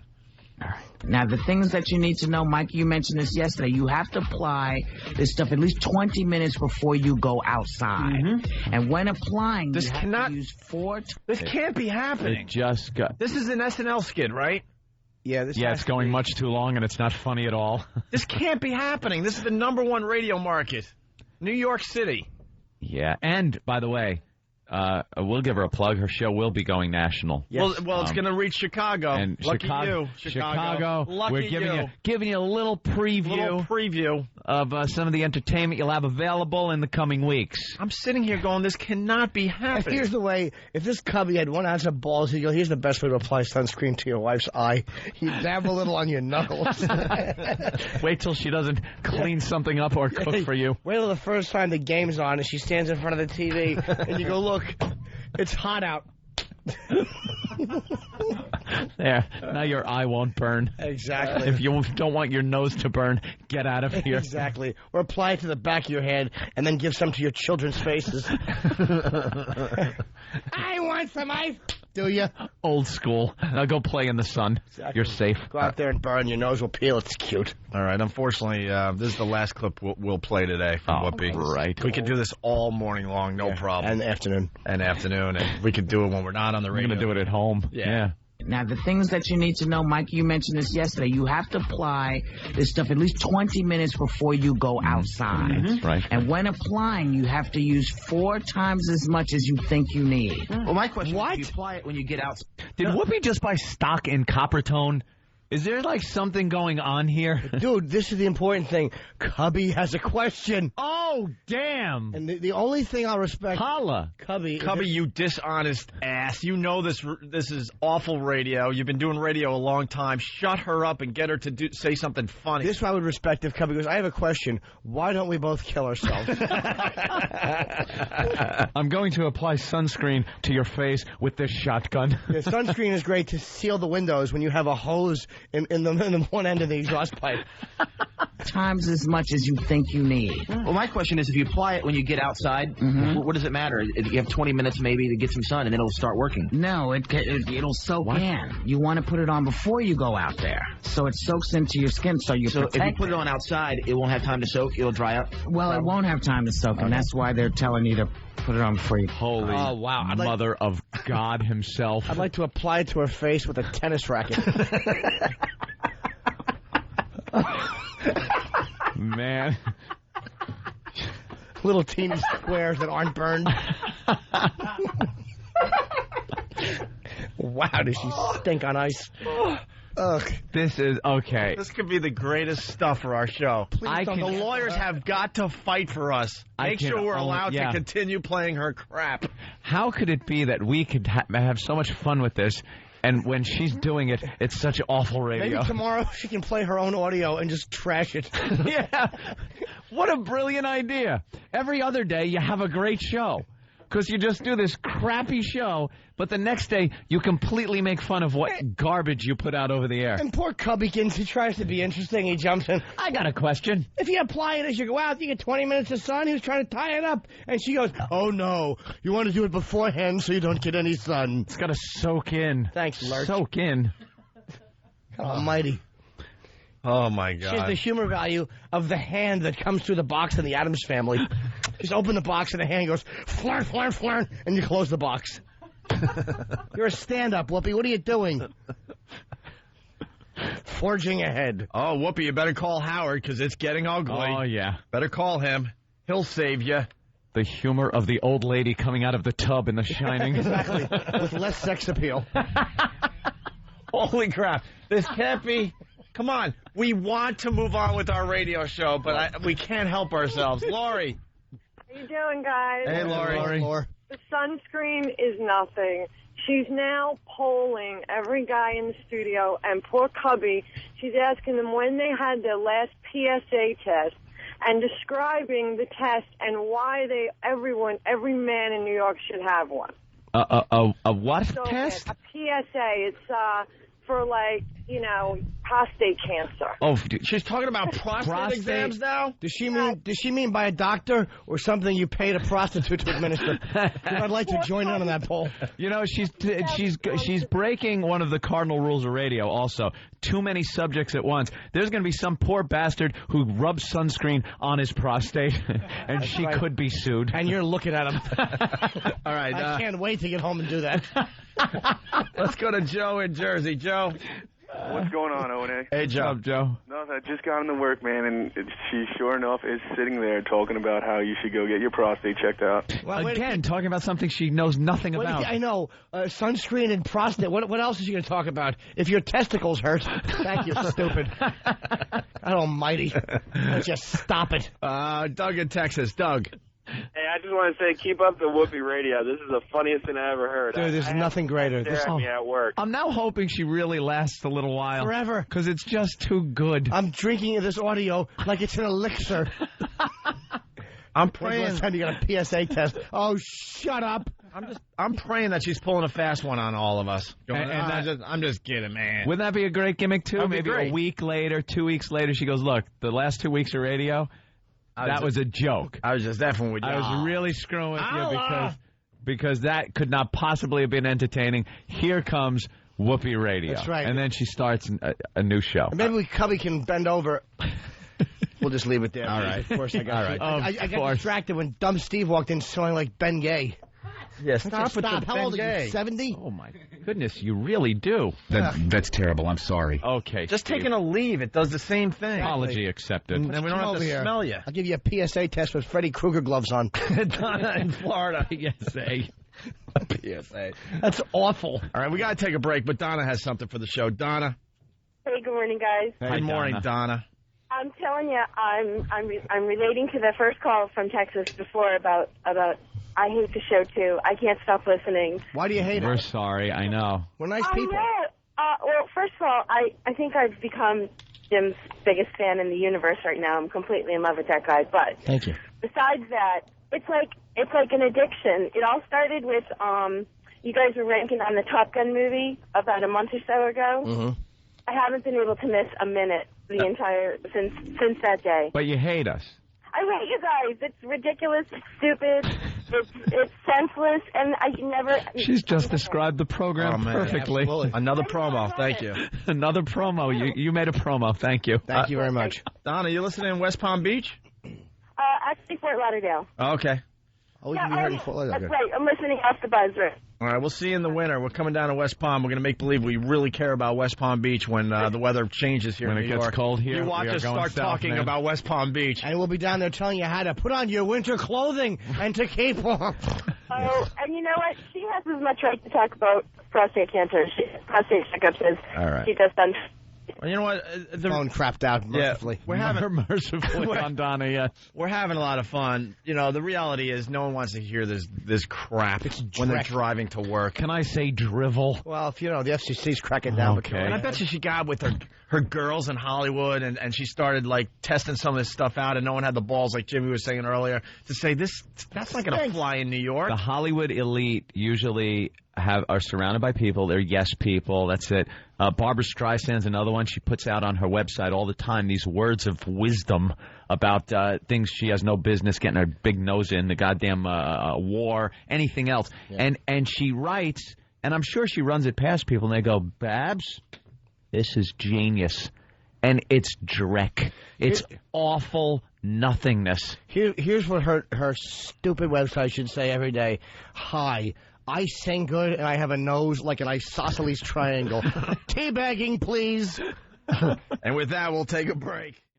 Listen, by the way, before I go to these tips, I wanted to... Tips. Hey, I got a great radio show for you to call. It's called Whoopi in the Morning. Right, I think Whoopi would love this crap. Whoopi would love that. Wait a minute. Although, how do you keep Whoopi from overheating with that big head of dreadlocks? She's a very... Does Cubby put a bowl of water out for her? But you know what? Yes. Whoopi has great skin.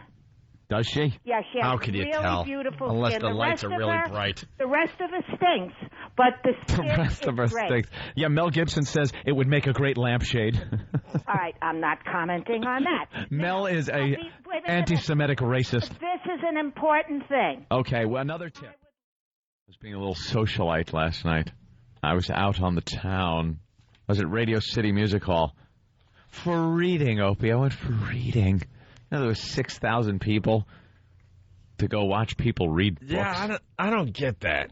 You don't get it. No, from time to time you'll read about such and such author will be reading from their new book at a Barnes and Noble or whatever, and they read 10 pages and then what? Or do they read for about 20 minutes.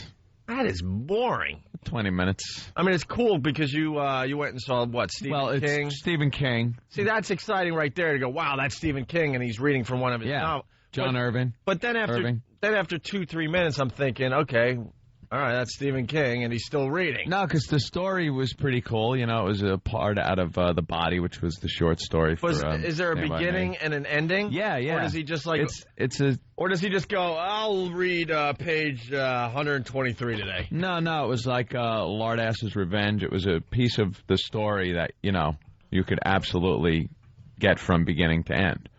It was a pie eating contest segment, where the fat kid eats the pies and proceeds to vomit and plans it this way because they have this pie eating contest all the time and every year.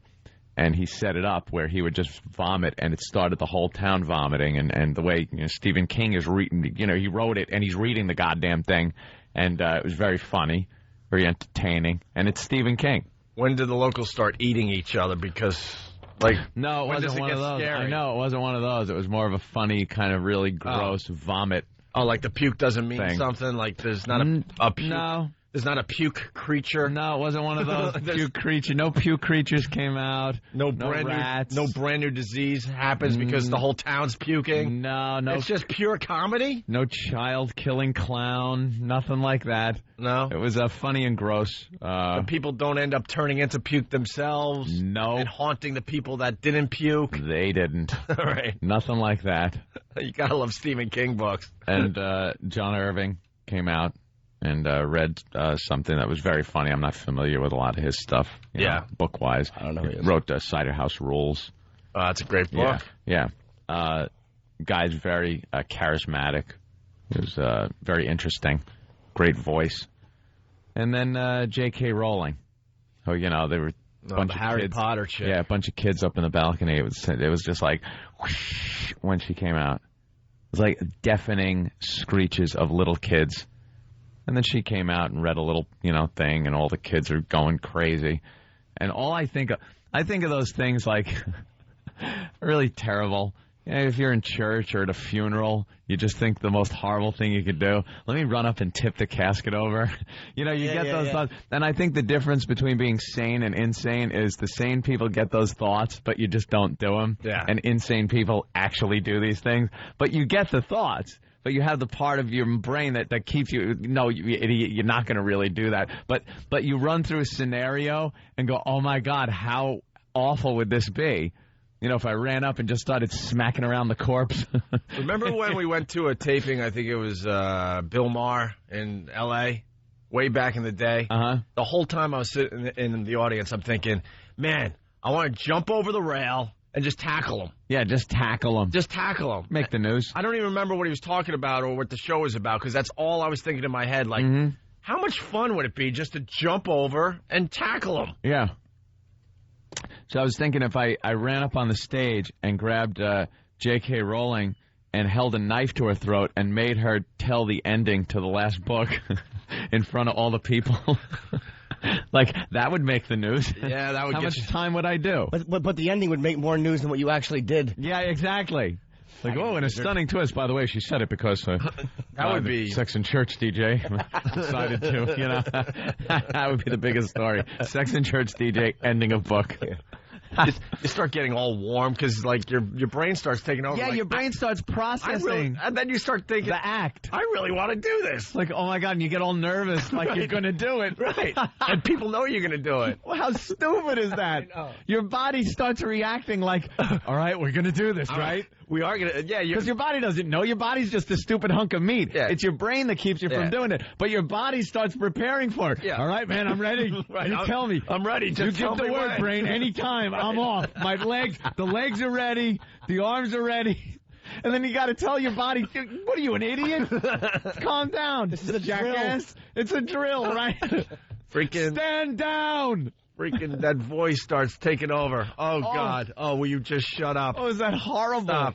Yeah, you start getting all sweaty. And then your chick looks at you like, what's wrong? Are you okay? Yeah, I'm fine. No, I was just going to kill J.K. Rowling, but don't worry about it, I'm not. I was debating if I should run up on stage and take her hostage. My body had completely prepared for it. Right. Thank goodness my brain decided to stand down, because I was ready to go. I was on ready alert. You think it's just us, or do other people out there have the other same people exact crap? do it all the time. It's one of those... It's one of those horrific things that happen that you just, like I said, sane people don't do it. Insane people don't have that filter in their head, and they actually do it. Right. Because you want to do it just to be silly and have fun. A little silly, hold a knife to someone's throat. Well, we were sitting there waiting for the festivities to start about 7:30, and they start introduce. The lights go down, big applause, like 6,000 people in Radio City, and they go to introduce the hostess of the evening, who's going to introduce the other people that are going to introduce the people. Before the big reveal. The authors. Before the big reveal. Yeah. Did you have any idea who the host was? Not at all. Or the hostess? Not at all. No Not clue. At all. Not you just at all. got the ticket for this reading. Got the tickets through an auction. It's a charity. It's for a charity event for artists that can't get, like, hospital insurance, you know. Artists who decided they would say screw it to getting insurance. They're maybe sick or injured, and this is a charity that takes care of them. Yeah, that's part of it. There was another half of it, but I couldn't be bothered. I just wanted to see, Stephen King. So it was an online auction about a month and a half ago. So I bid on these tickets, and I bid really high so I'd get good tickets, because why sit in the balcony to see Stephen King? So I didn't know how good these were. They go, oh, you're way up front. So I go up front. I am the exact center of the stage, with the stage right up against my feet. Like, I had leg room to stretch out. Front row. The stage was there. Front row on the aisle, center. Best seat in Radio City Music Hall. Best seat in the house. That was it. Were they more than $500 a ticket? Oh, yeah. Yeah. Wait, who took care of you? No one. I bought them, Opie. People actually spend their money sometimes. No. It's a weird concept. I'll introduce it to you. No, but someone had to take care of you to get the best seat at Radio City. No, you just lucked out? I think I spent so much on the tickets that they actually, Because I thought, weren't you trying to have someone here help you out or something? I was trying to get somebody here to help me out, maybe getting backstage to get a book signed or just to meet Stephen King. But, me, I'm lazy, I'm an ass, I waited last minute. I actually talked to Joel Hollander last night on some other stuff, but it was too late, It's like, you idiot, why didn't you call me, You should have called me earlier. And I'm like, I'm a lazy ass. I forget. But, it was totally cool. Anyway, I mean, it's Stephen King is like a couple of feet away reading... a part of his something he wrote. It sounds beyond. It was really, really cool. It sounds beyond cool, to be honest. And so the big deep voice guy comes on the PA. Ladies and gentlemen, welcome to Radio City Music Hall. Yes, blah blah blah. And now your hostess for the evening. She's known for Sister Act, Sister Act 2. Ladies and gentlemen, big hand for Whoopi Goldberg. Why? Why are our lives I don't crossing know. with Whoopi's right now. Now my body's really sweating because I'm getting thoughts that are just We don't horrid. give a crap about Whoopi and her stupid radio show, but for some reason we're connected with her these days. And my brain is starting to agree with my body, knowing that it would be huge news if I just went up there and tweaked her cans or something. Now, I'm sure you were getting recognized at Radio City Music Hall to begin with. I was keeping a pretty low profile. Yeah. No, nobody really recognized me. There was a bunch of snobs. I got a couple of looks. Yeah, but the section we were in was really like high security. The section? You were in the front row. It was sectioned off. You weren't in a section. You were on the stage. There was only 3 rows for the people that bought the tickets on auction. There was the front row, and then there was 2 rows behind us, and that was it. And then there was a big gate-like thing, and you had to get through it. And nice. Yeah, so it was like pretty high security. She had no clue you were right there in front of her. No clue. And with the way the lights are, you can never see the crowd. I wished, it would have been cool to kind of, have her see. But no, she didn't. Were there any celebrities there with you? Celebrities. I kind of scanned the crowd. Who brought up? Let's see. Jon Stewart was there. He brought up a J.K. Rowling. Yeah. He said Rowling. And all you heard was a bunch of kids go, Rowling! Rowling! Yelling at him for getting it wrong. Yeah. And then Soledad, who I'm watching on the news right now on CNN, Soledad O'Brien. How would you recognize her? She was there. How would I? I never would have She's recognized like her. She's one of the top anchors on CNN these days. She's very hot. I never would is have what recognized it is. She's probably the number one they got. I don't think there's any female news lady I would recognize. And she was on the Today Show for many, many years. Diane Sawyer, Connie Chung, but most of them chicks I would never recognize. And then, what was his name? I don't know. Some black guy. Money or athlete? No, he's been in movies and stuff. Usually plays a cop. Yeah. I don't remember his name. Denzel Washington? No, kind of looked like him. Samuel Jackson? No, kind of looked like him, though. So how was Whoopi?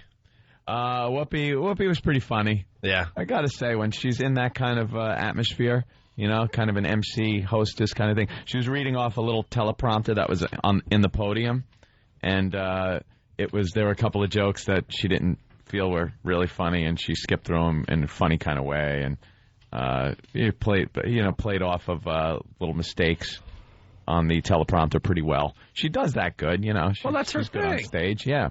Yeah, that's her thing. That's her thing. It's like we could get a radio guy to do that, and he'd look really bad. Yeah. That's what we're getting at. She Exactly. thinks at doing radio, and we're having fun calling her out on it. She's got a good career as a comic actress. The press doesn't get anything right, though, because we've been going at it with Whoopi Goldberg for the last 2 days just because we can and because it's fun. That's the only reason we're doing it. We're not scared of her and her stupid show.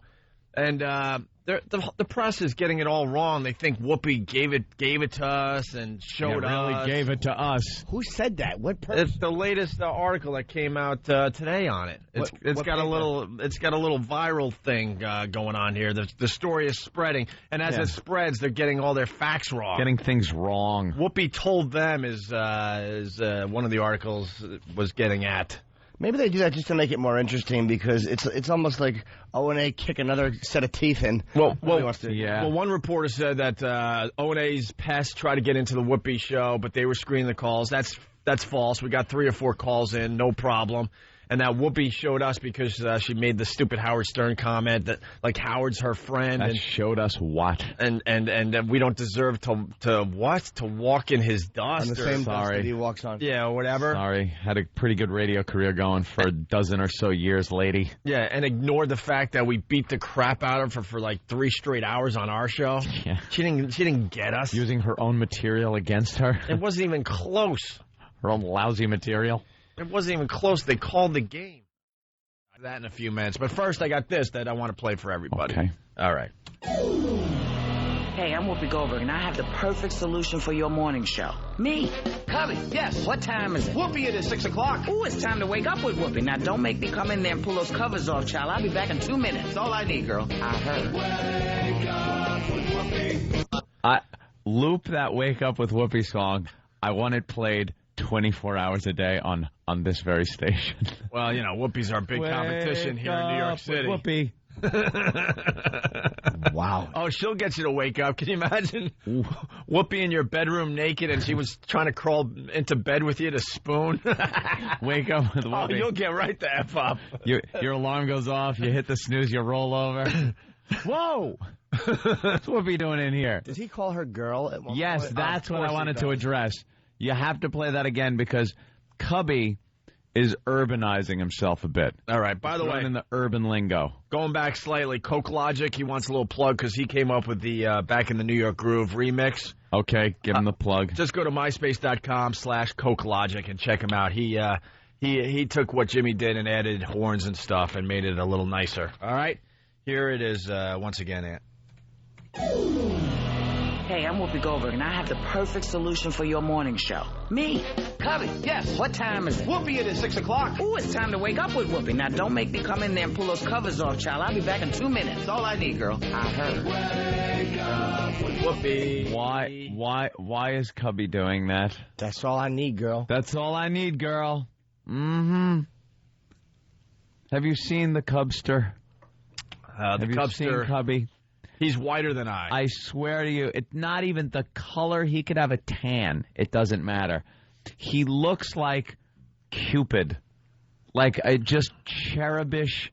He should be holding a bow and arrow and be nude with maybe a little something covering the sensitive region. On one foot with the other one bent slightly behind him, holding back an arrow with water coming out of his mouth like a fountain. He's as white-looking as you can get. Oh, yeah. He makes Eric look like Isaac Hayes. You want to hear more Whoopi? Yeah, I sure do, girl. Stop it. We got our hands on the Whoopi demo. Oh, holla! And she's our big competition here in New York. I don't know what we're gonna do. We're gonna wake up with Whoopi. Oh, that is an awful theme. A horrible little song. Who did they hand that off to? We need something, a song that has sort of a wake up with Whoopi sound to it. Okay, wake up with Whoopi. How's that? That'll do. Cut, print it, perfect. Little dab will do you. I like to wear women's clothing. Well, if you threw it together quickly, it would sound like a lousy song. True. A man of his racial confusion would have trouble walking through doors. Let's say hi to Rob in White Plains. Rob, what's up? What up, girls? Holla. Holla. Holla. Holla, White Plains. So, thanks to Whoopi at 6:06 in the morning, I get the douche chills. Yeah. Yeah. That'll wake you up. I got to go to work. Peace. Bye. That'll wake you up, though. I can't get my visual out of my head. Her naked, coming into your bedroom, trying to get in bed with you. Waking you up. Waking you up. The spoon as you hit the snooze alarm. Let's go to Nick in New York. Nick, what's up? Good morning, gentlemen. I just want to let you know you've successfully infected me with your virus. You guys are doing a great job. I'm now waking up early, leaving my family of 4, trying to get on the road just to listen to you guys.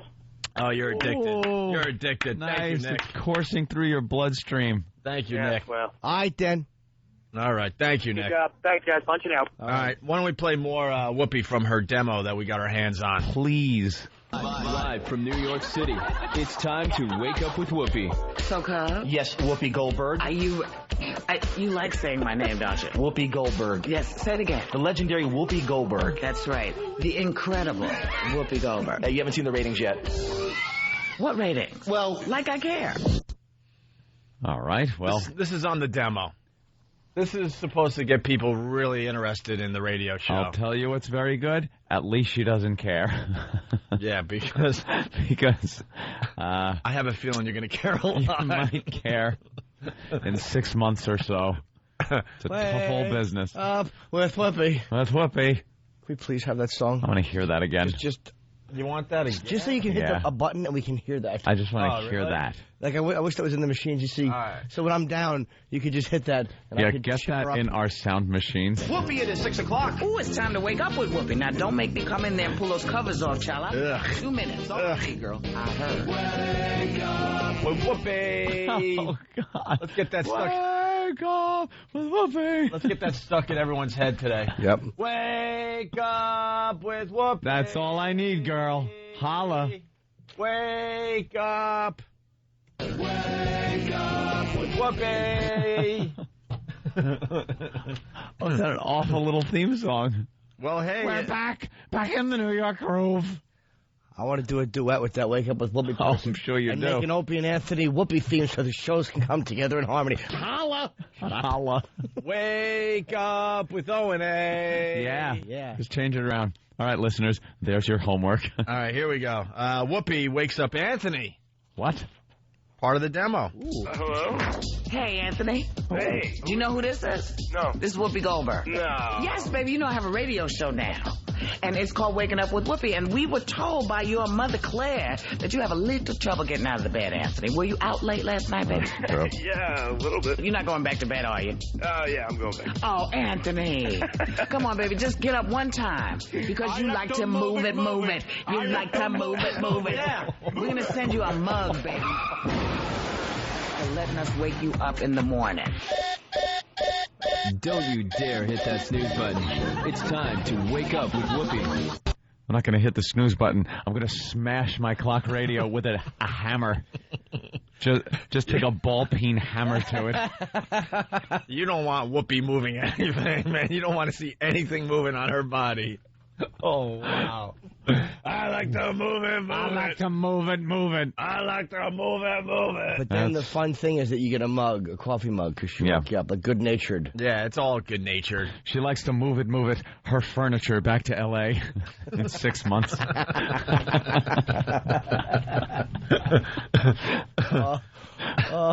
like to move it. What's that? The numbers from a 1.0 to a .01. Oh.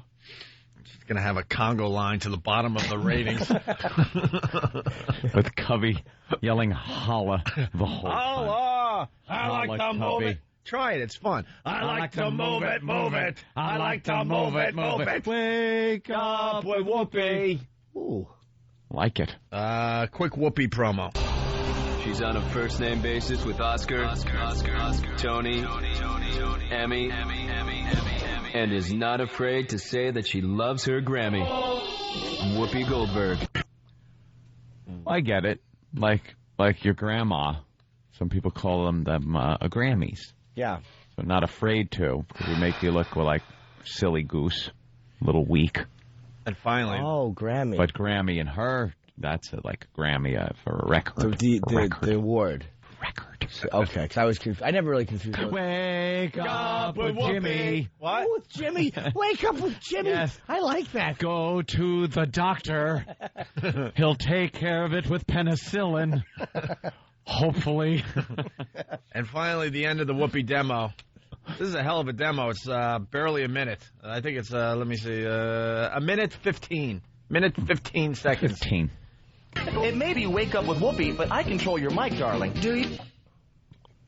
I'm going to break your kneecap.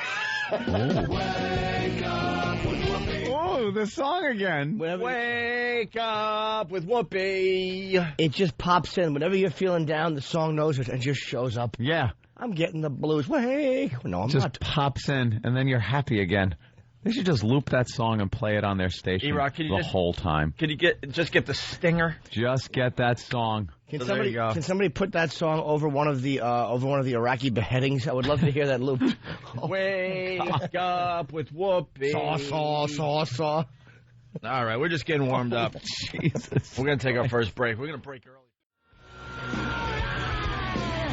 Wake up with Whoopi. Wake up with Whoopi. Oh. Wake up with Whoopi. Oh, God. Wake up with Whoopi. Stop it.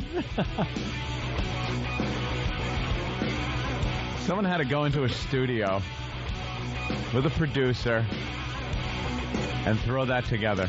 Wake up with Whoopi. And cut. We're back with the Opie and Anthony Show. The One virus spreading across America. Could you do the Whoopi part more? Whoopi. Like you're trailing off there, like the producer's really into it. Yeah. You're doing Wake Up with Whoopi. We want Whoopi. I think we're in silly mode today, so bear with us. Chicago has no idea about silly mode. San Francisco has no idea about silly mode. But after the show today, we got to jump in our cars and drive to Boston. The first date of our ONA traveling virus is this Saturday at the DCU Center in Worcester, Mass. Tickets still available through Ticketmaster. It's all the comedians you know and love from this show. It's the ONA Village. We're so psyched we're broadcasting live from Boston tomorrow from WBCM. We're expecting a lot of people to show up at the station. I think we're giving away tickets. All right? Nice. To the show on Saturday. All the info for the ONA traveling virus is up on our website, opieandanthony.com. Now, there's a lot of people in other cities going, I don't give a crap. I don't live anywhere near where you guys are doing this tour. Mm-hmm. Well, you just wait, my friends. You just wait. Pittsburgh, we're paying attention. Coming up. Washington, D.C., we're paying attention. Mm-hmm. Grand Rapids, how are you? Our phone number, 1-866-313-FREE. That's 1-866-313-FREE. It's always fun waking up in the morning and... like a not cool old man. Right. She's gonna... Hold on. Who's Elo. What's Is up, that Pete? Elo? That's Elo. That's Eric Logan. You don't return my calls. Get the fuck out of here. Jesus Christ. Jimmy, turn around. Oh, wow. All right. Shit. All right. Holy Jesus. Mother of God. We're in trouble. You know something? You got bravo. You got balls. Bravo, Whoopi. Whoopi Goldberg in studio. Wow. Good morning. Good to see y'all. I understand you've been sending messages for me to come and visit, so I decided I'd come up and see y'all because I know you were concerned about a couple of things, and I really wanted to clear it up, because especially the whole thing about the what do you call it, the what? The stuff that you put on the your... sunscreen. Yeah, the sunscreen. Because I know you were concerned that black people didn't know anything about sunscreen, so I thought I'd come up and tell you your mamas were wrong. They put the wrong shit on you. So let me just run through all of it. All right. So it's here, All and right. I'm pleased to see y'all. I'm pleased to see y'all this morning. Holla. What's up, boys? This is so amazing. She's so amazing. Like, this shit is like super. This No, you have no idea. Patrice, we've been beating her up the last 3 days. She just started doing a radio show. Welcome here in to New York Radio. I just saw you the other night, by the way. Where were you? I was over at the Stephen King reading. Was that amazing? Very, very amazing. The three of them, I was loving it. And let me tell you something. I was sitting directly up front. I went through the auction, got, it's a great charity, went through, got front row tickets. Right. I hear, and now let's introduce the star of Sister Act and stuff. Me and my girlfriend looked at each other and went, holy shit. Fucking Whoopi's coming out. If she looks down, oh no, I didn't expect it. We were laughing our asses off. And I said the next day I came in and said Whoopi was very funny at the podium. It was a good night. It was a good night. I go, you were in your element, and that was great. It was very cool. But the fact you two guys have been shitting on that show, should definitely now give you pause because she came in. Shut the fuck up. You were right with us. You're an instigator. I agree with the word. And Patrice, just keep eating so you don't even have to talk on this whole thing. Here's the deal. I knew that I was going to get something from somewhere. And so I expected it, and it was cool. So the fleas, what do you call them? The pests. The pests. That's funny. Why aren't you doing this stuff on your show? Because my show is geared to women in the morning, and that's what we're doing. That's why it's a whole different group. It's a whole different group. I'm talking about is. It's a whole different group. So I'm trying to be good. Let's be honest. Did the ONA pest get to you? As you're sitting there? You know what? It didn't get to me until I left the studio. and there were a couple of guys around, and it made me uncomfortable because here's the thing, I can't hit anybody. You know what I mean? So if somebody comes up to do something, my first instinct is that they're going to hurt me. Right. So they freak me out a little bit. But no, you know, I'm aware of what you guys do. You know, I know how you work, and I've known your show. You've been around forever. Wait, but everybody knows that. I know. You know, everybody knows that. But you know, why do they have to show up? You ruined everything. You really did ruin everything. Damn it. We had weeks in us. I know you did. I know you did. September, ready to go. You can always come back and do it. But just let me establish the ladies first, please, because here's what happened. Yeah. Because they jammed the phone lines? phones. You can't talk to anybody. All these women got really pissed off and said, you know what? If we can't talk to you, we're not gonna listen. And that kind of flipped everybody out. And she's asking for a truce. No, I'm not.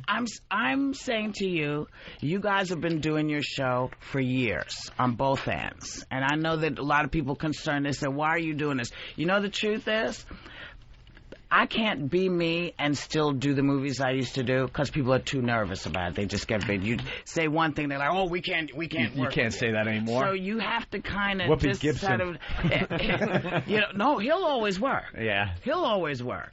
But you can't, you know, so I think to myself, do I really want to go back and forth to California and beg for work?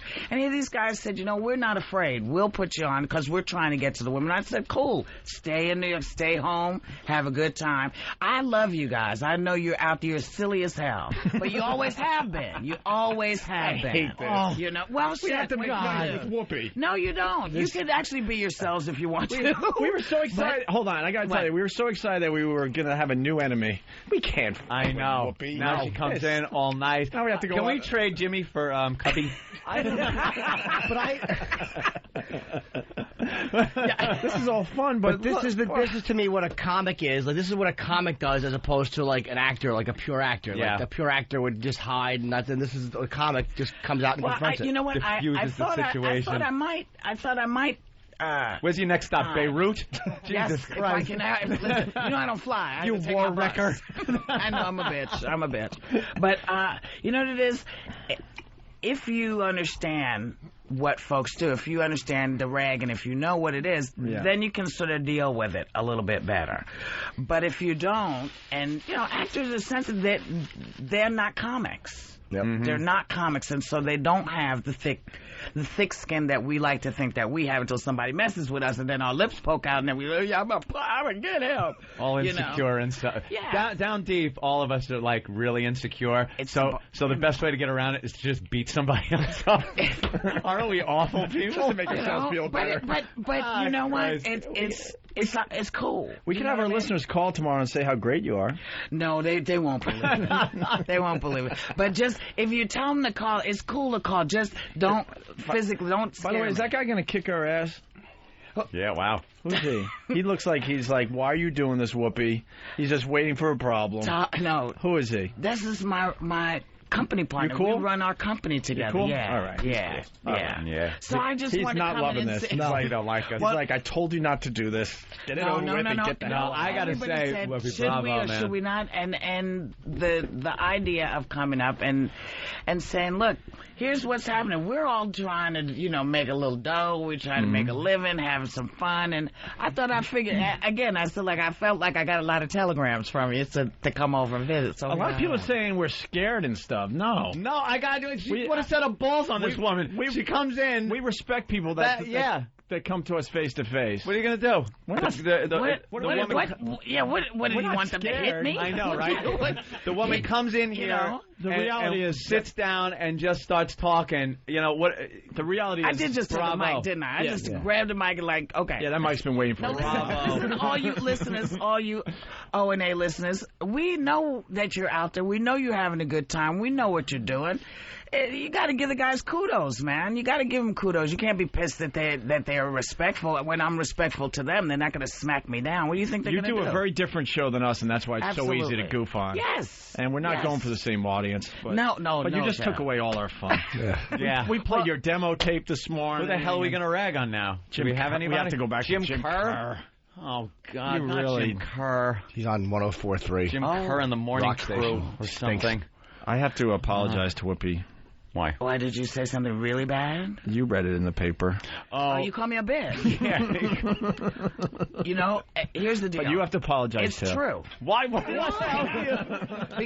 Because I said you don't know when I'm. And here's what I'm talking about. Who's going to apologize first? Because you have to apologize too. I apologize. Because you got to us a little bit with the Howard Stern thing. I'm sorry. Did I really? No, not really. I didn't. Full of bananas. Full of bananas. We just love seeing our name in the paper. We're in the paper again today, matter of fact. Yes, you are. So. Yeah, we're publicity whores. We know it. Whoopi, Hey. I apologize for calling you a bitch. You know what? It's okay because it's true. You know, there are occasions when the biatch comes out of me. See, you know what it is? I'm trying to remember all the stuff I'm not supposed to say, but I'm okay because I'm on the satellite. So I'm like, okay, don't say. Figure out a better way to say. It's a lot of new stuff. Just forget all about satellite radio when you go in tomorrow. Yes, because when I go in tomorrow, I'll be like, hey, motherfucker, welcome to Wake Up with fucking Whoopi. Could get in a little bit of a jam. I could get. By the way, that goddamn little theme was stuck in our head all morning. Which one? Oh, we played it all morning. We played it all morning. Do we have it here? Wake Up with Whoop. How'd it go? Whoop. We don't have it here. Is Why it? would Oh, well, no one knew you were coming. It's so all waking up with Whoopi. You know. It's like a little jingle thing. What? is it the And we kept playing the it. jazzy one, the one that's Yeah, it's almost jazzy, like almost an old-time jingle with a couple of voices in there and stuff, and it got stuck in our heads. I'm sorry. We were So are you really cursing you. Are you really going to try a nice show, though? It's got such as a comic, you got such an edge to you. That's what I don't understand. You know what it is? When I go do my stuff, it's mine. Mm-hmm. When I'm working for, just like doing the Oscars, when I'm working for them, I can be funny, but I'm on that mill. I'm on the treadmill. Well, when you're doing a show in front of some Democrats, too. Well, actually, were you there? No, I was not there. See, I wish I could find somebody who was there because, in fact... Wait, what are you talking about, by the way? She kind of ripped into the Republicans. I actually didn't. Or it was reported, It was reported. And that's the most interesting thing about this, is it doesn't have to be true anymore. Yeah. Someone can say something, and it's right there, and people run with it. And then when it's not true, they say, oh, we're really sorry, it wasn't true. But when they're saying it, it's like, hey, right. But it's not that I hadn't done it. I didn't do it that night. I don't mind taking heat for stuff I do. But blame me when I do it. Yeah. You know, so it was a little bit disingenuous on their part to sort of make a big deal. But then You've been known to pick on a few people, though, and be a little potty mouth sometimes. I have no problem with potty mouth. I love potty mouth. Yeah. And I'm mostly on politicians. Mm-hmm. From either side. But see, whenever one side is talking about how much of a potty mouth I have and how much I rag on them, they never mention that I rag on the other side as well. I rag on everybody because they're all full of poo-poo. You get that sometimes. We'll be talking, and then you'll get like you see that I just said poo-poo. You can say shit. Happened to me? Just say shit. The left will call you like a right-wing lunatic, and then you say something else, and then you get then the other side. Yeah, the next feedback you get is the same thing from the other side. You know, it's never ending, and after 20 years, I know this. You know, and you kind of go, yes, okay, I know this is going to happen. But you know, when I'm doing my stuff, when it's my stuff, when nobody else has to take any heat for it or any responsibility for it, then I can go berserk. But when it's about something else, that's what I'm doing. It's not so much that it's a nice show, but look at this, man. Look at all these papers. I can't look at them anymore. I can't handle it But that's anymore. just it. Like, now you've only been on a couple of days, but is it hard to steer away from that? I mean, there's got to be some days where you wake up and go, God, I just want to rip this guy apart. Wednesdays are my days to just, because we call it Kvetch Wednesday. And peeves. Oh, people are peeves. You have to give every day a name. Manners Monday. Yeah. We heard Manners Monday. Manners Monday. What was Tuesday? Tuesday, you don't remember? Fool everyone with fuck 'em Friday. Speaking of which, have you gone and had your prostates checked? All joking aside. Let me tell you. First one was last year. I just went back. I got in 3 months now. Is my next year, and I have to go get the. It's not fun, Whoopi. It's not fun, but you know what? Fun. Do you know how many people have? I've lost so many male friends that it's become really like a pain in the ass crusade for me. Literally. But I'm tired of and your ass, not mine. My ass is fine. And I picked a doctor for his credentials. You should go in first and see if he's like Dave LaMotta. You know. So true. You know, I want a little pencil finger guy. Dr. Pencil Finger. A midget. Find a midget doctor. Have you had No, it? not yet. Please do it. Please. I'm only please. 27 though, so It doesn't. These days, it doesn't matter. Yeah, I'm going soon. Actually, my youngest friend who has had it was 25. Oh, boy. What's the symptoms? I don't know. That's why you have to go in and get a PSA check. I really don't know. But Patrice was just talking about how ugly his ass is.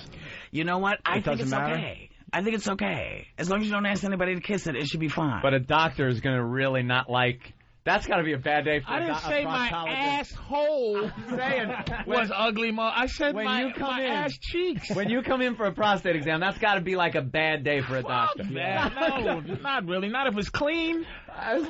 I'm just saying. I just want to know the symptoms. You know, just go get young it. lad Go get it. Frequent urination and things like that. I think that's a large prostate. But you need to go and look. You made me go. We flew back from L.A. one time, and I pissed so much. He's like, you should be checked for diabetes. He panicked me. I've been checked like 3 times since then for diabetes. You're a hypochondriac. No, anyway. I just pee a lot. I am too, though. I can't watch House, that goddamn show. So it Jim started as a hangnail. House now has to kill 3 babies to save 1. What the hell? What did he... I got that. Can everybody that has a problem with you guys now come in to the station and apologize? Because we are... pussies in that way. Can Jim Kerr come in and say, hey, we don't even know what he does. Richard Huff. Threw that name out. Just start trolling. Richard Huff is a writer that wrote the story about us in the Daily News this morning. We had a problem with him. He bashed the pests in our show and stuff a little bit. Had a problem with him. Got him on the phone. By the end of the conversation... He was best friends. Pals. But we can't stand when people So the secret is don't meet anybody. Because that's what it is. Lock the doors for now Whoopi Goldberg, let's be honest here. She's been around ever since Around the World in 80 motherfucking days. Yeah. The whole story, you understand? So when you see her, she becomes...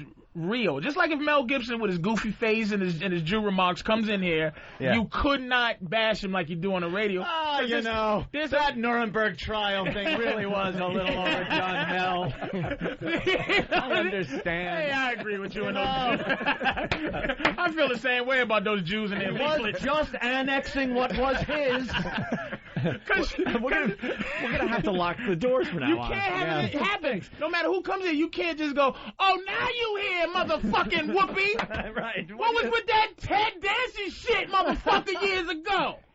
You gotta come in there and I just bring it up old shit. I know. What happened? Can I ask you a question? Maybe. Did you say it, or do you have a problem with Oprah?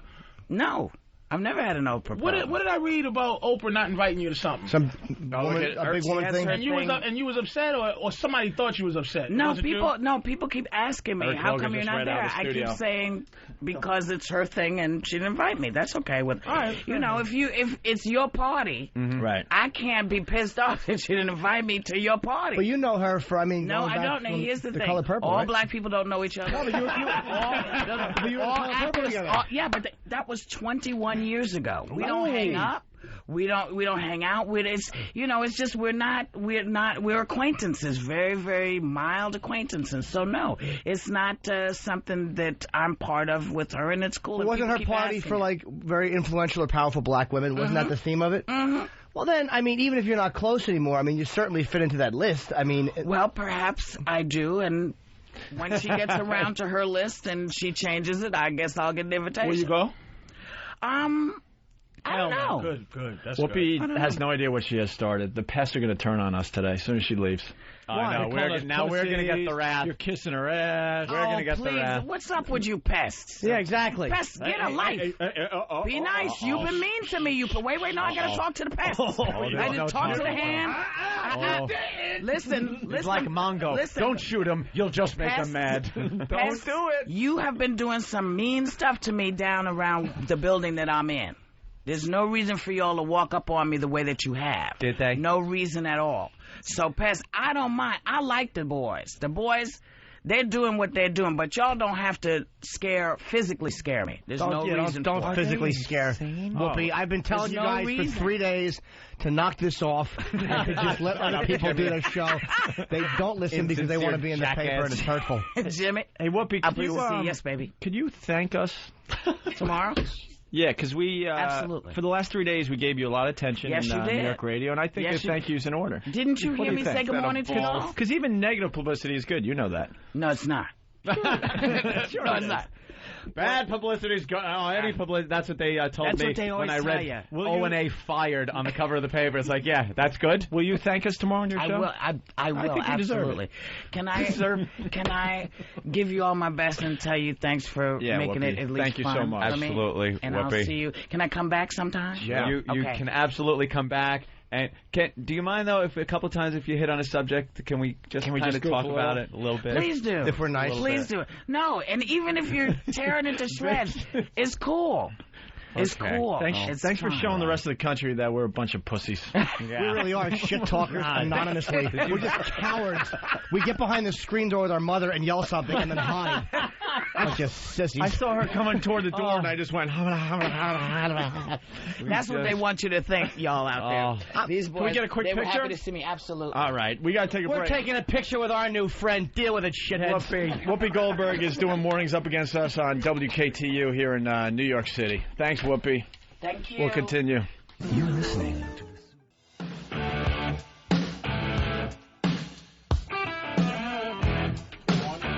You're checking out the Opie and Anthony Show, the O&A virus spreading across America. This radio show is getting weirder and weirder by the day. You guys are pussies. We're gonna have to go. We're gonna have to take a beating now. Dude, the fans will understand. Yeah, let's see what happens here. Let's go to Howard in Wisconsin. Howard, what's up? Oh, I think we got to help out Whoopi by having Jimmy go in for a prostate exam. You know, I'm scared as heck to do it. And if Jimmy did it, then I think a lot of other guys would probably go out and do it, too. Could save I some think that'd be lives, awesome. Jimmy. Jim, could save some lives. Can you do it live on the show? I wouldn't care. It's hack radio, but it could be funny. Yeah, I guess it could be. If observing from a fucking safe seat with your trousers up. It certainly couldn't. We'll have curtains and stuff. You know something? You should have had a tape recorder on me a year ago. Really? Oh, the sound I made. That's what they lubed the finger up. I actually did have that last year. You did? Yeah, he fished around in there. And fine. I'm gonna shit. Oh, no, I'm not. You don't think anything? No. Like I'm it's okay. not like painful? No, it is a little painful, but I also had, what do they call when they shoot water up your ass to fucking get logs to come out?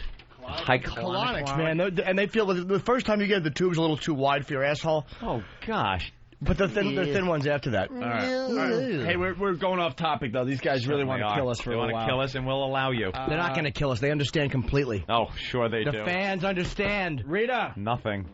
Yeah. Welcome aboard. What's up, Rita? Hi. Hi. I'm very disappointed in you guys for thinking you could trick us. What? Why?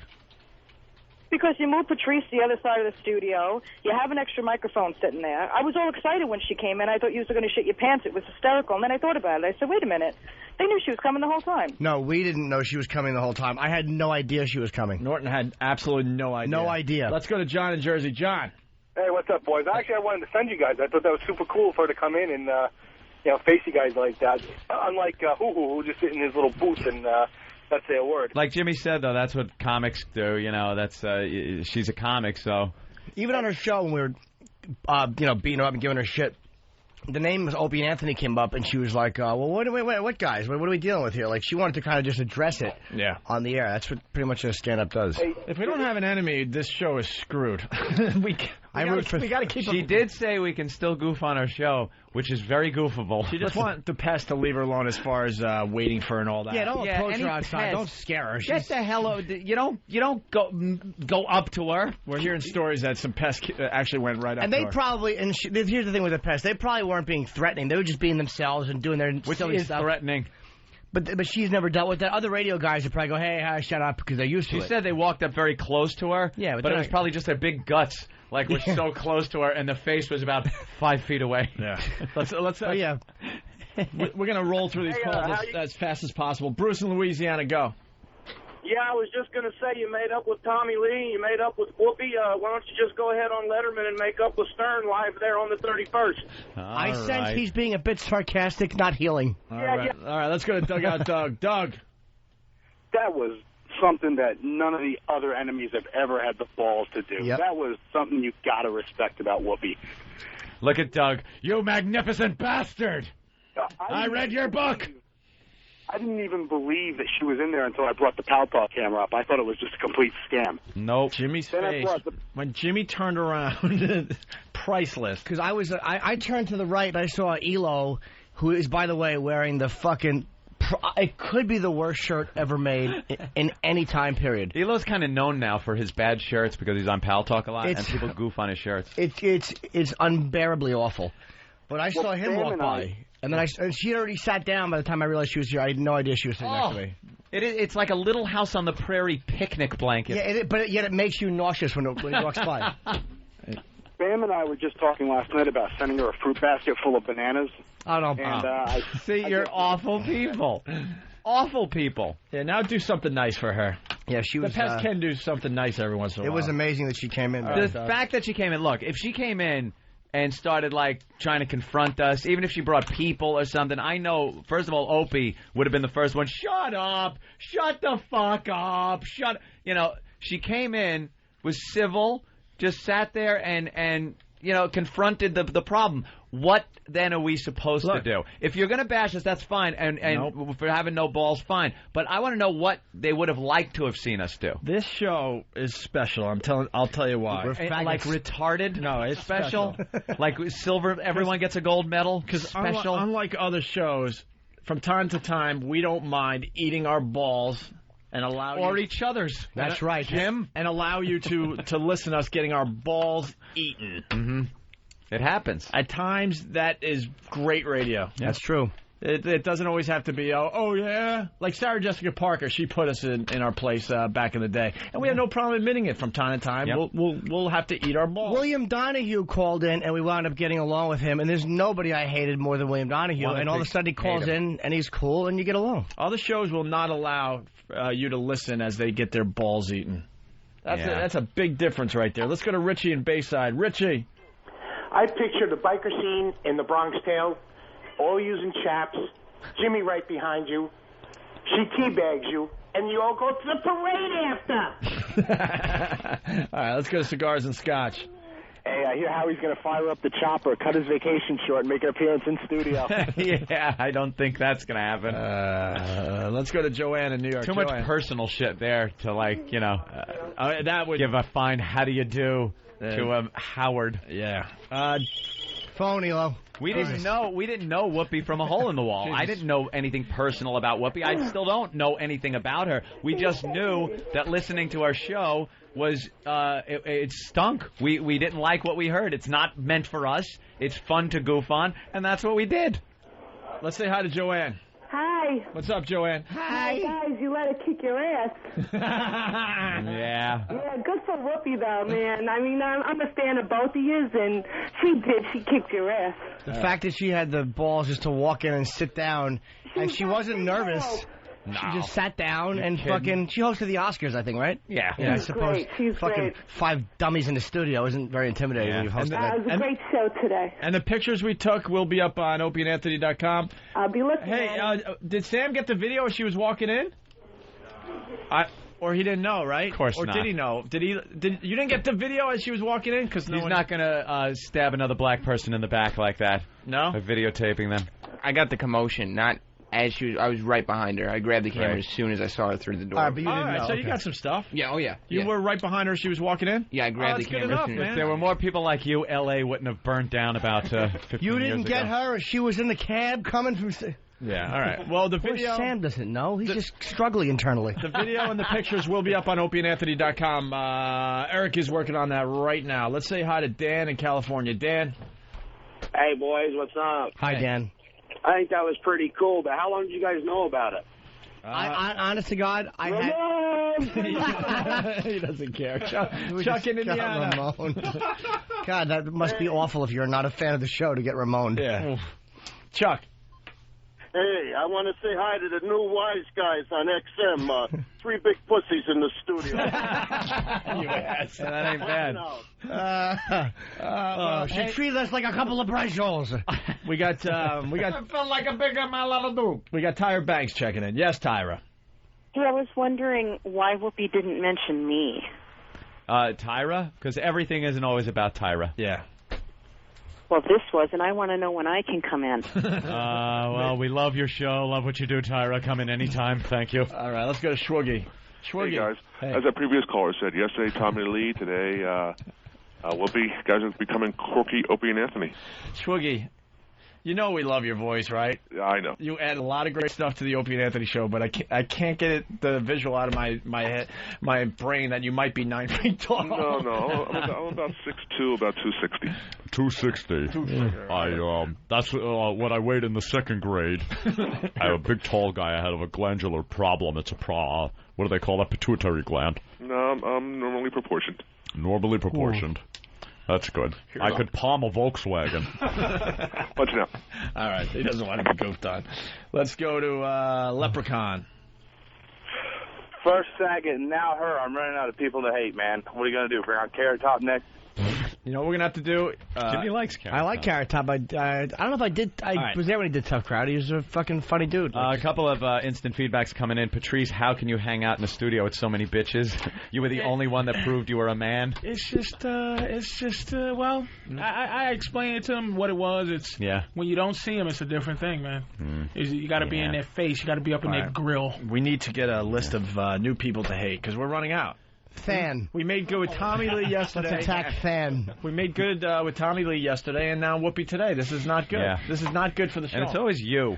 You you called Tommy Lee a pussy. Yeah. We had to deal with that. And then you called Whoopi a bitch. Yeah. Had to deal with that. Yeah. And they come in. But this does just go to show, though, like we are just faggots. Yeah. All right, the phones are still just lit. Greg in Georgia. Greg. Boys, the virus is spreading down in Georgia. I know What? pretty cool the way y'all handled Whoopi, man. That was all right. Handled her. She handled us. Yeah, let's She smacked our stupid faces. We said we loved you in Sister Act. Let's go to Joe in New York. Joe? I will not go that far. Hey, guys, got to give you credit for eating your balls, and I got to give her credit for coming up there. I thought we were going to have a hot 97 East Coast, West Coast blowout there. Yeah, she was threatening to tinkle on our children, and then she realized we didn't have any. All right, let's go to Scott in Modesto. Scott. Papa Booey, Papa Booey. Tara Reid. Hey, guys, I just will make sure I'm still coming in tomorrow at 9. All right. Tara, we loved your show. You're welcome to come in. Oh, great. Well done. Wild on. Brand new respect for Whoopi coming through the instant feedback here. Kara from Rochester. Fuck the naysayers. She had balls of steel to come into the studio like that and talk to you guys. And just because you treated her with respect doesn't mean you're pussies. You threw the gauntlet down and she responded, and it was great radio. O&A from Pittsburgh. I don't get it. You bitched about how shitty she was at radio. When she came in, you swallowed her fat cock and loved it. That's Sounds accurate. like someone we know. We beat her up a little bit. We took a couple jabs. I didn't. A couple soft jabs. I put my arms at my side and stuck my weak chin out and said, "Go on, slug it." We had foamy like boxing gloves on. They were like Little Rascals boxing jabs. Big A shoes on our hands. Well, Joe from fullblownaids.com, a great fan site. I guess if Howard shows up at the studio, you all would blow him. Fucking pathetic. I'm done, pussies. That's it. We lost the listener because Bye, of this. Joe. Bye, Joe. Take care, Joe. We hardly knew ye. Rick from Rhode Island. I think you guys a boo. I think you guys are more afraid of what happens when she leaves. It's like Frankenstein realizing his monster has turned on him. Jason from Missouri. You guys deserve a thank you. You folded like a house of cards, you lame fuckers. Let's say hi to Steve the Whistler. Steve. Guys, I was wondering when I can come in for my apology. And finally, Jason in Ohio. Jason. Hey, guys, I got to give you props to Opie. You're going to make her, first you made her apologize, and then you're going to make her thank you guys tomorrow on the air. All right, that slipped past now. A lot of people aren't recognizing the fact that even though we were pussies, that Opie did make her apologize.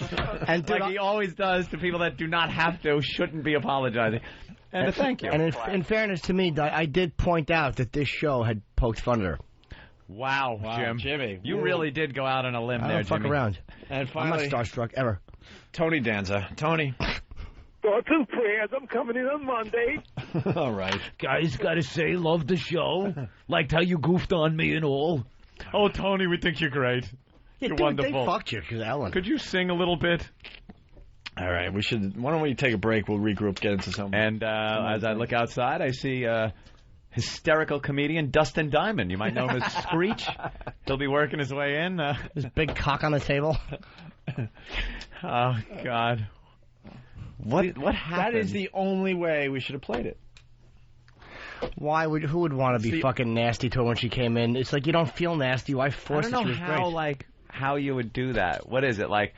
You fucking suck so bad. Get the fuck out of here. You don't deserve to even be in our studio. Like, is that it? No, I don't know. It's not the way. It's not personal. Yeah, it's a like, business attack.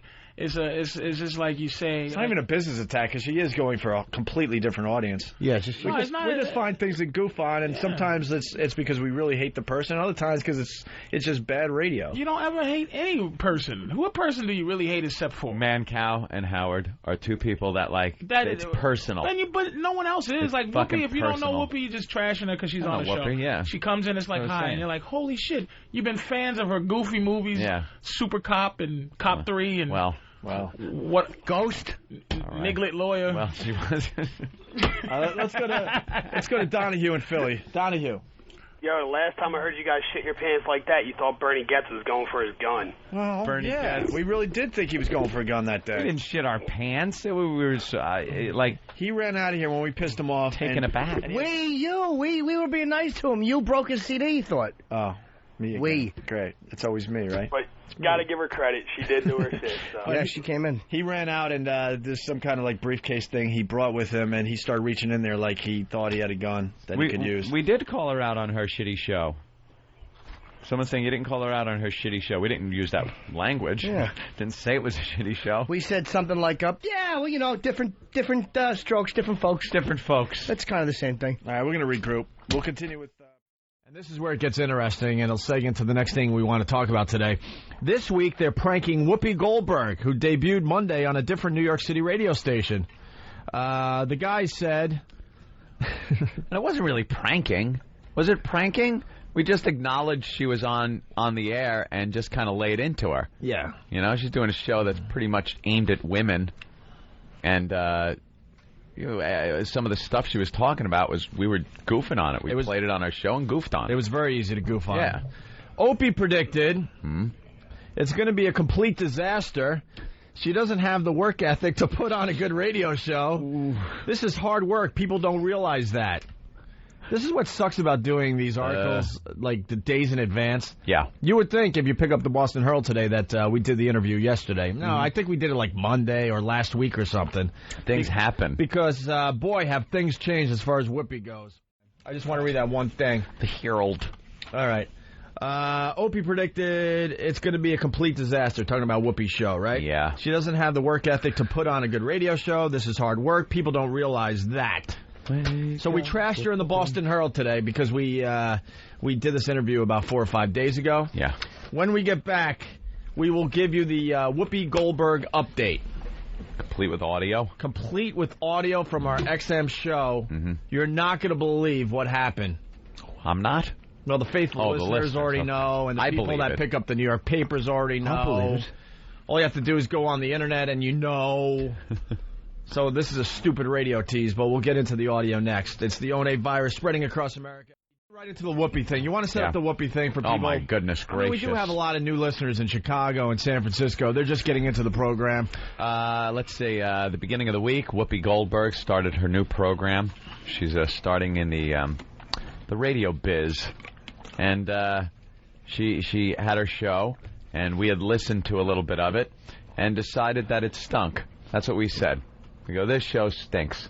So we brought some of the audio onto our show, played it, and ragged it mercilessly. I mean, really, really ragged it. And we were having fun with it for a couple of days. Right. And, well, I don't want to give away the whole big surprise. We didn't have anything personally against Whoopi Goldberg. We just, and we still think that her radio show is lame. We really do. It certainly isn't going after the same listeners as we are. Right. That's for sure. It's going after women, totally different than what we're looking for. We're looking for men who attack them. Wake up with Whoopi. Wake up with Whoopi, right. So then the press got a hold of it and had all the quotes. I was quoted as saying that she should go back to Hollywood.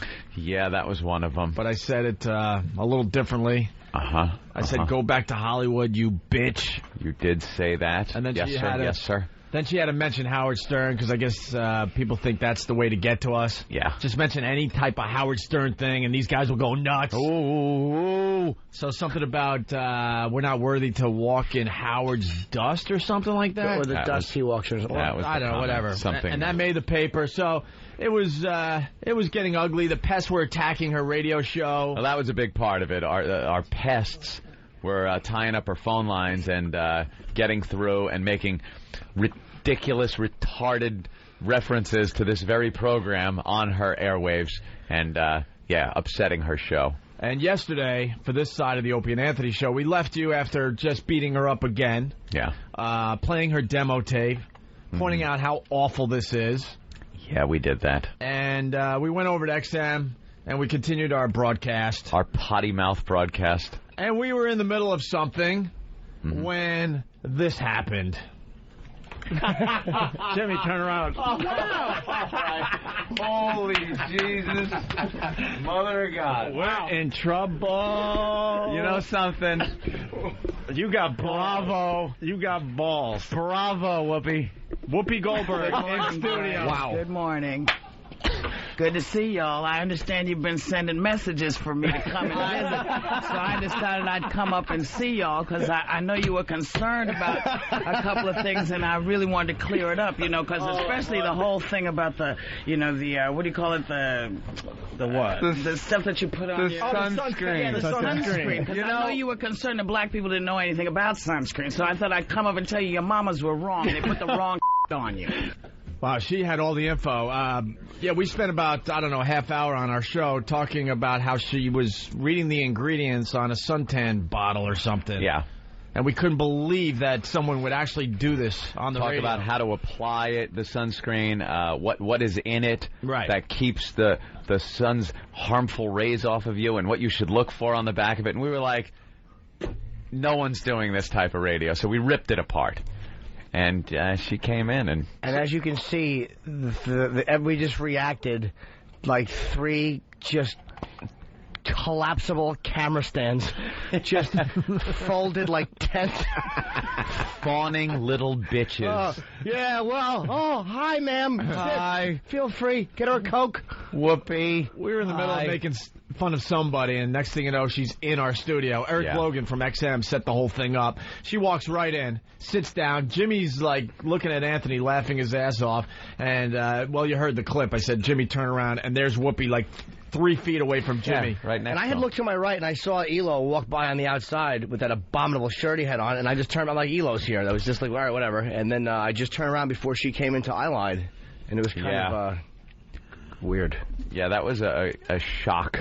It was great. Yeah, very good. She was very cool. You got to admit, she has balls. She walked right in. You got to respect her for coming in like that. She didn't come in with people or anything, one guy. Just her business partner. Business partner looked like he really thought it was a bad idea, and he looked like he wanted to kill us. But it went very well. The pictures are up on opieandanthony.com, by the way. She completely diffused the situation. Yeah. Which, ruins it for us because we like when there's somebody to beat up on.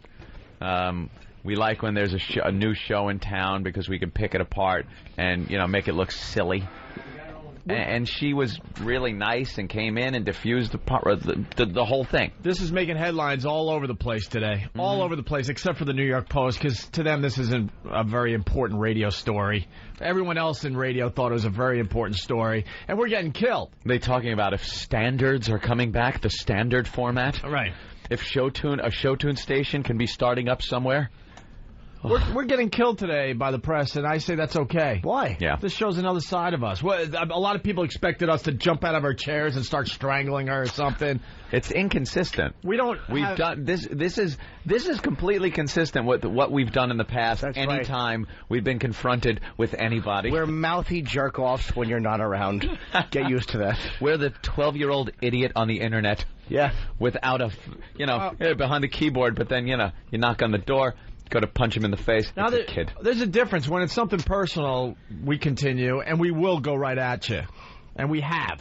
Yeah. But we didn't have anything personal against Whoopi Goldberg. We just heard her show. We had her pest call, and we thought it was awful radio. Yeah.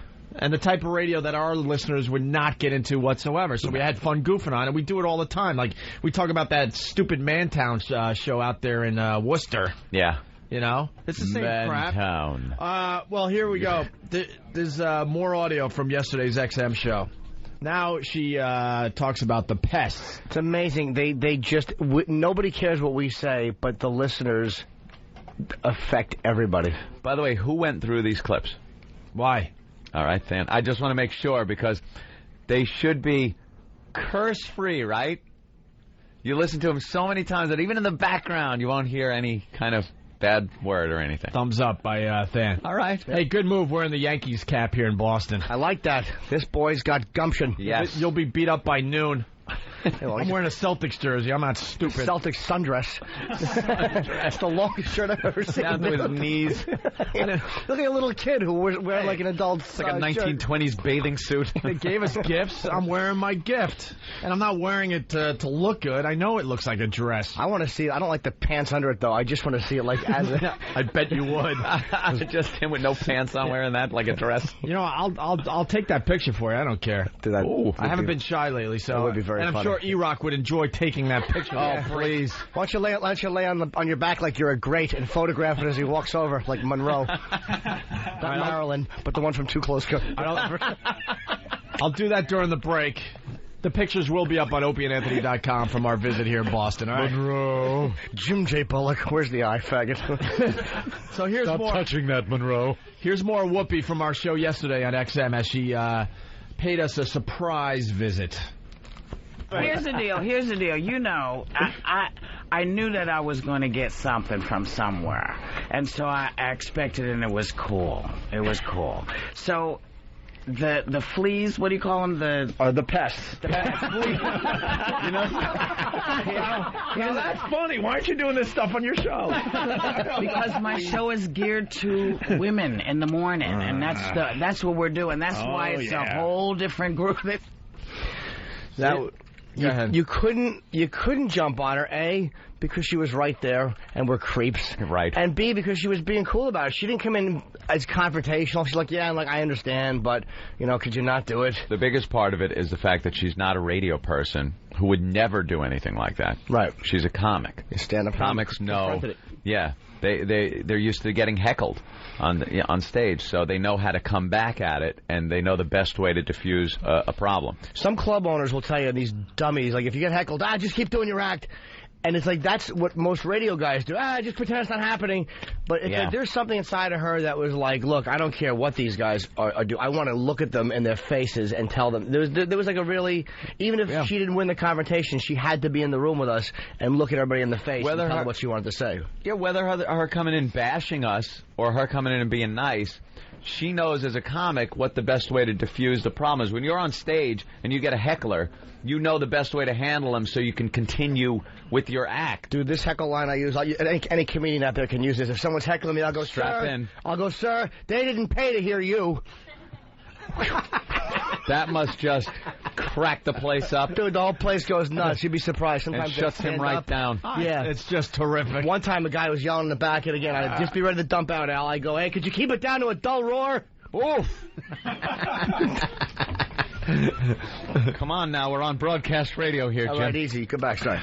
All right, so back to the Whoopi. So she, like we've been saying, she confronted us. She came by herself, except for some little dude that was not happy that she decided to do this. She got a lot of laughs on our show yesterday, which surprised us. Not surprised us. She seems like she's real confused about the radio world because she's never done it. She's working for Clear Channel, and they want her to do a show for women. And that's not her style, man.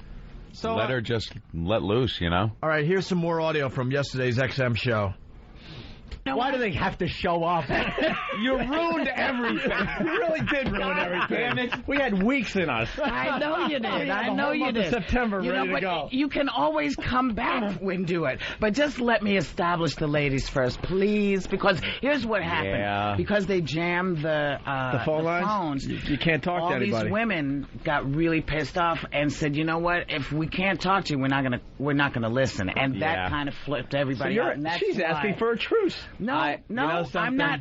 I'm saying to you, you guys have been doing your show for years on both ends. I love you guys. I know you're out there silly as hell, but you always have been. You always have been. hate this. Oh, you know. Well, we have to make with Whoopi. Was that a curse at the end of that? No? Okay, good. Look at that. No, it certainly wasn't. She said truck, and she sneezed in front of it. All right. I'm waiting. Yeah. I'm hoping so much that there's a curse in one of these. Just so we can mock Than. We really do hate this, by the way, because we love having enemies. It just means we're going to have to find new enemies, that's all. She wasn't a personal enemy, though. No. Like it was fun because her show content is so alien to us that it's just great fodder to just play it and goof on it. We're just dicks. Yeah. That's all it is. All right, well, it continues. We're almost done here. Now the apologies. Everyone starts apologizing. I didn't. Boy. What a doodle. We should definitely be embarrassed today. Yeah. We should be embarrassed. We apologize. Ooh, scary shock jocks. Watch out, scary shock jocks broadcasting. You don't want to be on our bad side. That's right. Oh, hi, how do you do? Oh, sorry, we didn't mean to say that. Get home safe. Godspeed. Groveling girls we are. I have to apologize. Wearing dresses. Why did you say something? Suffolk's jersey. Wait till I take my pants off. Can't wait. It's going to happen. Isolate that. Just for me, I mean. What did I do? All right, here we go. So, back to the tape from yesterday. The apologies begin. I have to apologize to Whoopi. Why? Why did you say something really bad? You read it in the paper. Oh, you call me a bitch. Yeah. You know, here's the deal. But you have to apologize It's true. Why? Because. What? The nerve of you to say that to her. You really did kind of pull us out of it with that. Wait, what happened? You have to apologize too? Yeah. For what? She did nothing. No, she did everything right and then showed up, which I wouldn't have the balls to do. No. And you have to apologize too. For going on and doing her show? She just wanted... She just wanted to do her radio show, but I think she owed us an apology. For what? And I think we got one this morning, by the way. We did, but why? Huh? There was no reason for her to apologize. No. She hurt my feelings. You know, here's the deal. But you have to apologize It's true. Why?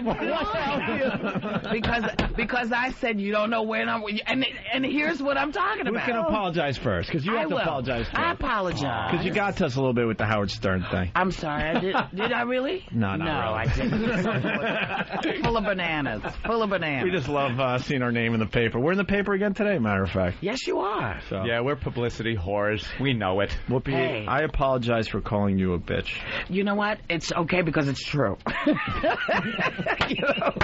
God, man, she's got a sense of humor, huh? Yep. All right. Hate it. Yeah, but I also like the fact, and I will say one thing in our defense, which basically right now we're all bent over sinks, defenseless. But I will say at least we admit what just little groveling nothings we are in person. Girls. I have no problem showing this side. Absolutely. No problem. Other radio hosts would have a real problem showing this side of their personality. I don't think they ever would have let her in the door, first of all. There's a lot of, radio guys. First of all, just corporate alone. I don't know how they react to all this. This is a competing show on a competing company, so they're probably... I wouldn't doubt that both sides caught a little crap. Like, she probably caught a little something from Clear Channel, and I'm sure some of the higher-ups over at CBS were none too happy. It's good to see that there's someone else out there not listening to corporate. Yeah. Just come on and do it. Corporations stink. There's a lot of radio shows that would be like, no, don't want her on. She ain't coming on here, or, they're not coming on the show. But for now on, we're locking the doors, because I know there's going to be a Congo line. Opie and Anthony, I just want to come in and say hi. Robin, come in, sit down there. They're cordial. No, we're locking the doors. We don't want Dice showing up to apologize. We don't want Howard showing up to apologize. No. We don't want the Mantown crew. No more apologies. That's it. No more. Shut the door. That's right. All right, getting back to the audio. We're almost done here. Whoopi from yesterday. Do you have a problem with Oprah? No. I've never had an Oprah. What did I read about Oprah not inviting you to something? A big woman thing. And you was upset, or somebody thought you was upset? No, people keep asking me, how come you're not there? I keep saying because it's her thing and she didn't invite me. That's okay with if it's your party, right? I can't be pissed off that she didn't invite me to your party. Well, you know her for no, I don't know. Here's the thing: Color Purple, all black people don't know each other. No,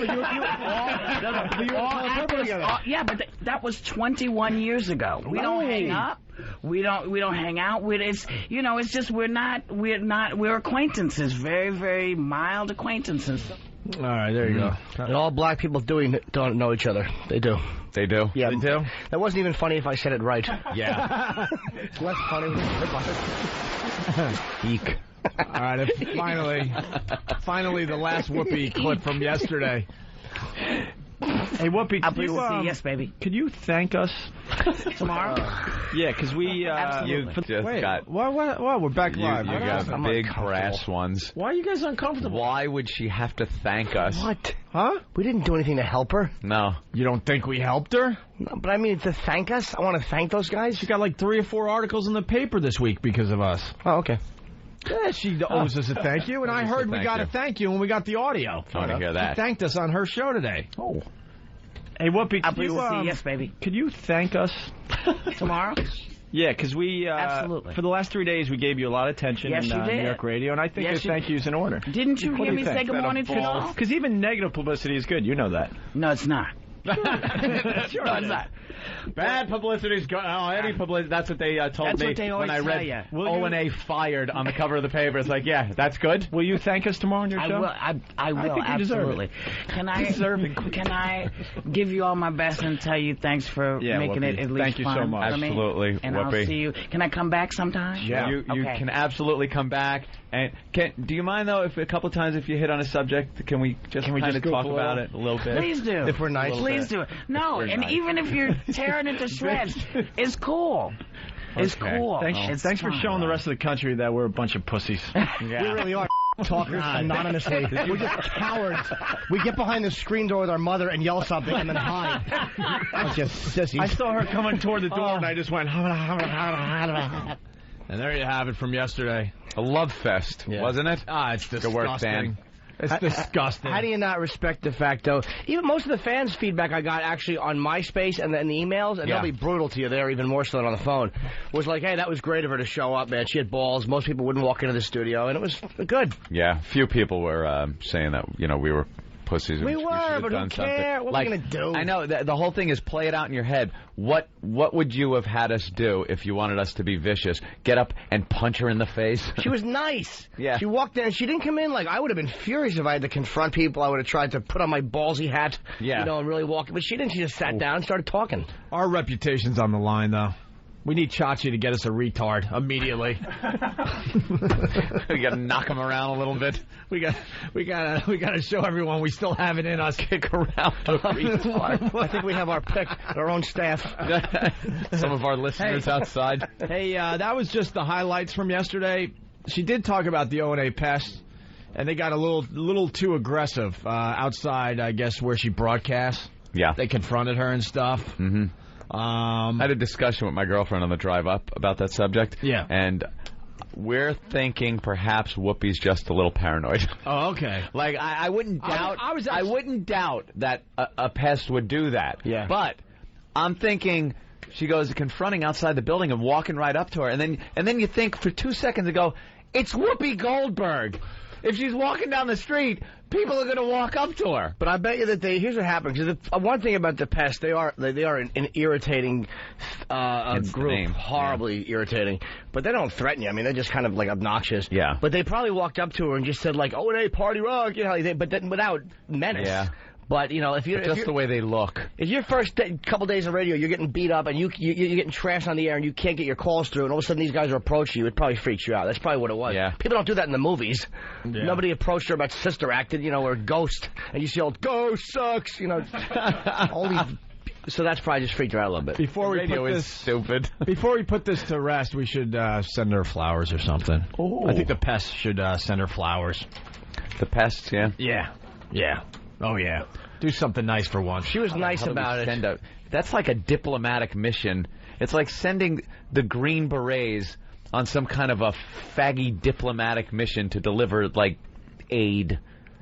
But they do once in a while. They do once in a while. They'll stand guard while aid is being delivered. The like, Green Berets do good things. The Pesta-like Hezbollah. They're just lobbing missiles in. They know nothing about aid. They don't care about whoever it's hitting. They don't care. How are they going to send flowers? Check the flowers. There might be a ticking rose in there. All right, we got to take a break. Awful pests. When we get back, we got to continue with the Whoopi thing for a few more minutes because there's a great article on the whole Whoopi thing in the New York Daily News with our picture, with an observation as far as the picture goes, by the way. And also we have Whoopi's thank you, an apology from her show this morning. And a good picture in the Daily News of... It's terrific. Opie, Anthony, and O&A staffer Jim Norton. Those bastards, man. All right, so getting back to the Whoopi Goldberg thing real fast, then we'll put this to bed or to rest or whatever. The New York Daily News, actually, stories all over the place, but the New York Daily News is the one worth reading. It's quick, and it's pretty interesting. It's pretty telling, actually.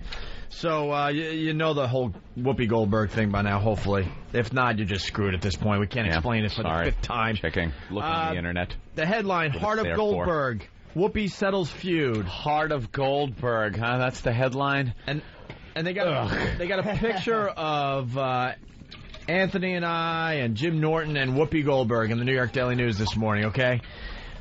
And we're still not thinking as a staff. We are idiots. We are idiots. And gay. We're self-destructive jackasses who don't know better. So Whoopi comes in. Obviously, any picture that is taken is gonna be on the internet. It's gonna be in the paper. We just know. We just know when we have something that the media wants. Stop the presses. So after we kissed each other's ass for like 40 minutes on our other show, it was time for the photo op. Yeah. So we all line up for the photo op, and we put on our best smiles. Me, you, Whoopi, a staffer. Fat intern just poked his head in. Can I get your coffee? Paching! Oh, am I in that? And I blame E-Rock today. Ooh. And E-Rock takes the photo. Knowing that at least the Daily News, because they've been running with this story for the last few days, because they're on top of things, unlike the New York Post. Well, I forgive E-Rock because it wasn't zoomed in on just your face. I was expecting that when E-Rock took the picture. No Whoopi, no nothing, just that smile. Yeah. So E-Rock takes the picture, knowing full well that we're going to send this off to all the media outlets immediately, right? Immediately. And there in the background is the wall of porn. Yeah. We have a wall in our studio that is nothing but nude celebrity women. Yeah, nude celebrity shots. And we have, what's her name, Alyssa Milano. Yeah. She's prominently displayed, completely naked. Frolicking in the water. Frolicking. There's, God, who else is on that wall? There's Paris Hilton. Yeah. Yeah, it's just... nude celebrity women. And just some other, like, hot women from magazines, and we put them up on the wall. Anybody that deems a woman hot enough for the wall gets put up there. That gets a lot of comments when we're on the air, and XM is uncensored, so we can talk about it pretty graphically. But we never thought or think when we take pictures with celebrities, and we always take it with that as a backdrop. Right. Because we're not thinking. And we wonder why, hey, you'd think that picture would have turned up in the paper. Well, it could be because now it looks like... Whoopi and me have dreadlocks, but it's just the picture behind me. Someone should have clipped. I think it's Alyssa Milano coming out of the water. One of the old school photos. Jesus. Is that a sea urchin she picked up? We're just stupid. We really are. But the picture still made the Daily News, and they actually have a very good department over there that I guess photoshops pictures because they photoshopped all the nudity out of the background. I think they put clothes on one of the girls. Seriously? Yeah, like one of the girls has like a top on, and I can't think of any girl that has a top on that wall. Well, the original picture's on opieandanthony.com. Then you can compare it with the picture that's in the Daily News. See what they did. And see what they did. All right, so the New York Daily News with that picture, Heart of Goldberg, Whoopi settles feud. And this is where our reputation's on the line. Once upon a time, there were two radio hosts on WFNY and XM. Call them Mr. Opie and Mr. Anthony. This is David Hinckley. He's warming up to us big time. He's going to be very disappointed someday that he warmed up to us. One day, a new radio show came to town. It was on WKTU. The host was Miss Goldberg. Mr. Opie and Mr. Anthony immediately began saying mean things about the new show. It was too nice, they said, unlike their own show, which has been called many things, but almost never too nice. But Miss Goldberg did not call them names in return. Instead, this reads like a fairy tale. I know. I want to get tucked in and take a little nappy. And forget the bad thoughts from the past. Keep everything out of my head. Instead, yesterday, she knocked on the door of the very messy studio where they do the XM part of their show each day. Although they were surprised, they said, "Come in." Oh. They all began speaking, and within minutes they became such good buddies that listeners half expected them to start painting their toenails together and telling secrets. And that's what they should have expected, the way we behaved, for us just to take our shoes off and paint our toe. A nice quarrel, perhaps? We're shock jocks, damn it. Sure. I'm sorry I called you a bitch, said Mr. Opie. It's okay, said Miss Goldberg, because it's true. All the people listening to the radio were surprised because no one imagined that when they all met Miss Goldberg's good manners would win out over Mr. Opie and Mr. Anthony's good radio. Everyone turned their pages. But they did.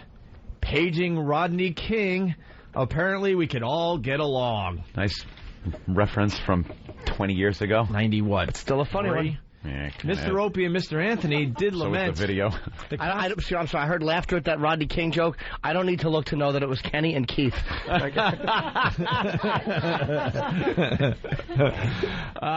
Mr. Opie and Mr. Anthony did lament the consequences of this unexpected development. You just took away all the fun, Mr. Opie told Miss Goldberg.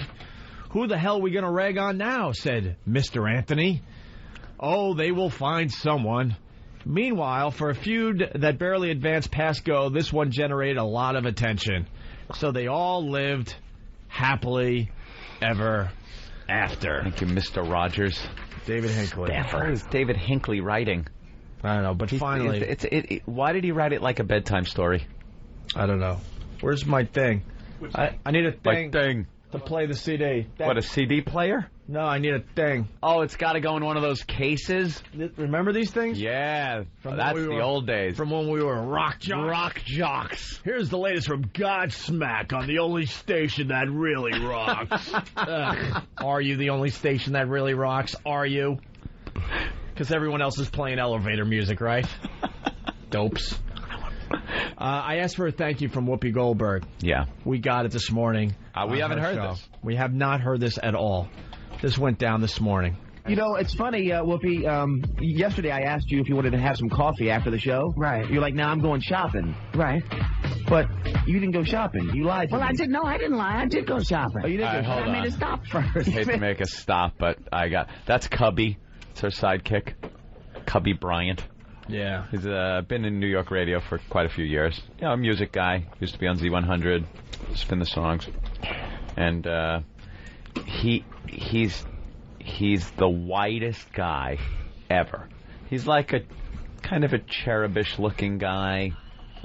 Picture your daughter. This is exactly who you'd want her to show up with. Right, like a prom date. Yes. Who'd show up and awkwardly pin the little corsage on her. You know nothing's going to happen that night because he's going to be a perfect gentleman. Yeah. That's who he is. He is blackening up by the day just being with Whoopi. He's trying to he's getting like a dialect. Recognize. He said holla the other day. Holla and girl. Like, it does not fit him. Sorry. And I'm noticing now during this clip, because that's the guy you hear in this clip, he's kind of getting into that whole, I believe they call it a wigger. A vernacular. Yeah, like he's taking on the voice, the dialect. I didn't catch that, actually. Listen. I didn't catch we're going to start listen now that some of the words trail off in like hip-hop fashion. All right. I just want to listen to the feathers out of your ears. The apology and the thank you. I want my thank you. You know, it's funny, Whoopi. Yesterday I asked you if you wanted to have some coffee after the show. Right. You're like, "No, I'm going shopping." Right. Go shopping. But You didn't go shopping. You lied to me. Well, I didn't. No, I didn't lie. I did go shopping. Oh, you did go shopping. But I made a stop first. I went and visited O&A. Who we're fans of, Opie and Anthony. Yes. Opie and Anthony. And it you was quite settled wonderful. some business. No, actually what I said to them is that I heard they had been sending out feelers to find out where we were, and so I went to visit, and it was quite wonderful. They're really interesting, nice cats. And we sat, we laughed, we talked. I said one or two naughty words because we were on the satellite part. Right. And before I left, they said, now remember, you can't do this tomorrow morning. Make sure you get your act together. But it was really great. It was a great interview. I heard it. Did you? Yeah. Very funny. You know, and they said, now, can we still sometimes use this? I said, yeah, absolutely. So we're doing a shout-out. Good morning, O&A. It was a pleasure to see you yesterday. Damn. This sucks. I didn't hear an apology. We got another track, and it better be the apology track. That's right, because And we've been wounded. That's And a right. thank you. We were wronged. I'll accept a thank you. The nerve of her just to start attacking us unprovoked. You didn't do the weather right, is what you. Oh, really? Well, I mean, is there you gave the wrong temperature, which I was just embarrassed to be affiliated with this show about when you did. Oh, I see. You were embarrassed. Yeah. Okay. Okay. You got your couple of 5,000 over there? Yeah. You've been messing with it, and I have not messed with it. I touched it twice. I just don't appreciate. I will never touch it again. You promise? I swear. All right. Well, because you gave the completely wrong temperature. Okay, which is 80. okay, Mr. Cobbler. So, you mad because you didn't go with me yesterday, aren't you? I'm a little pissed. I wanted to meet Opie and Anthony. They were not ready to meet you. I know they don't care about me. They weren't. Okay. No, they do. They like you very much. They actually knew your name. I'm a fan of them. I know you are. I'm a 35-year-old guy. I'm like right in the pocket. You're the person they're talking to. Exactly. And I said to them how much you liked them when, we weren't on the radio. Right. I said he likes you so much. I gave them your number and everything. Oh, great. And I just, again, we want to thank those guys for sending folks our way to watch. I'm sorry, to watch. Listen to me. It's going to take a while for me to realize no one can see us. There's the thank you. There's the thank you. That's all we wanted. That ends the saga. Of Whoopi. Does Goldberg. it? Because I was a little insulted by some of the things she said, and I think war back on. That woman is just plain nasty. That's right. I didn't care for it. The way she didn't correct the fact that I'm not a staffer. All right, we got to take a break. We got to get into the Alan sniffing thing right away because we have lots to do. Making a lot of headlines lately, so we got to kind of clean up a lot of these storylines. Yeah, loose ends. Today we clean up the Whoopi Goldberg storyline. Mm-hmm.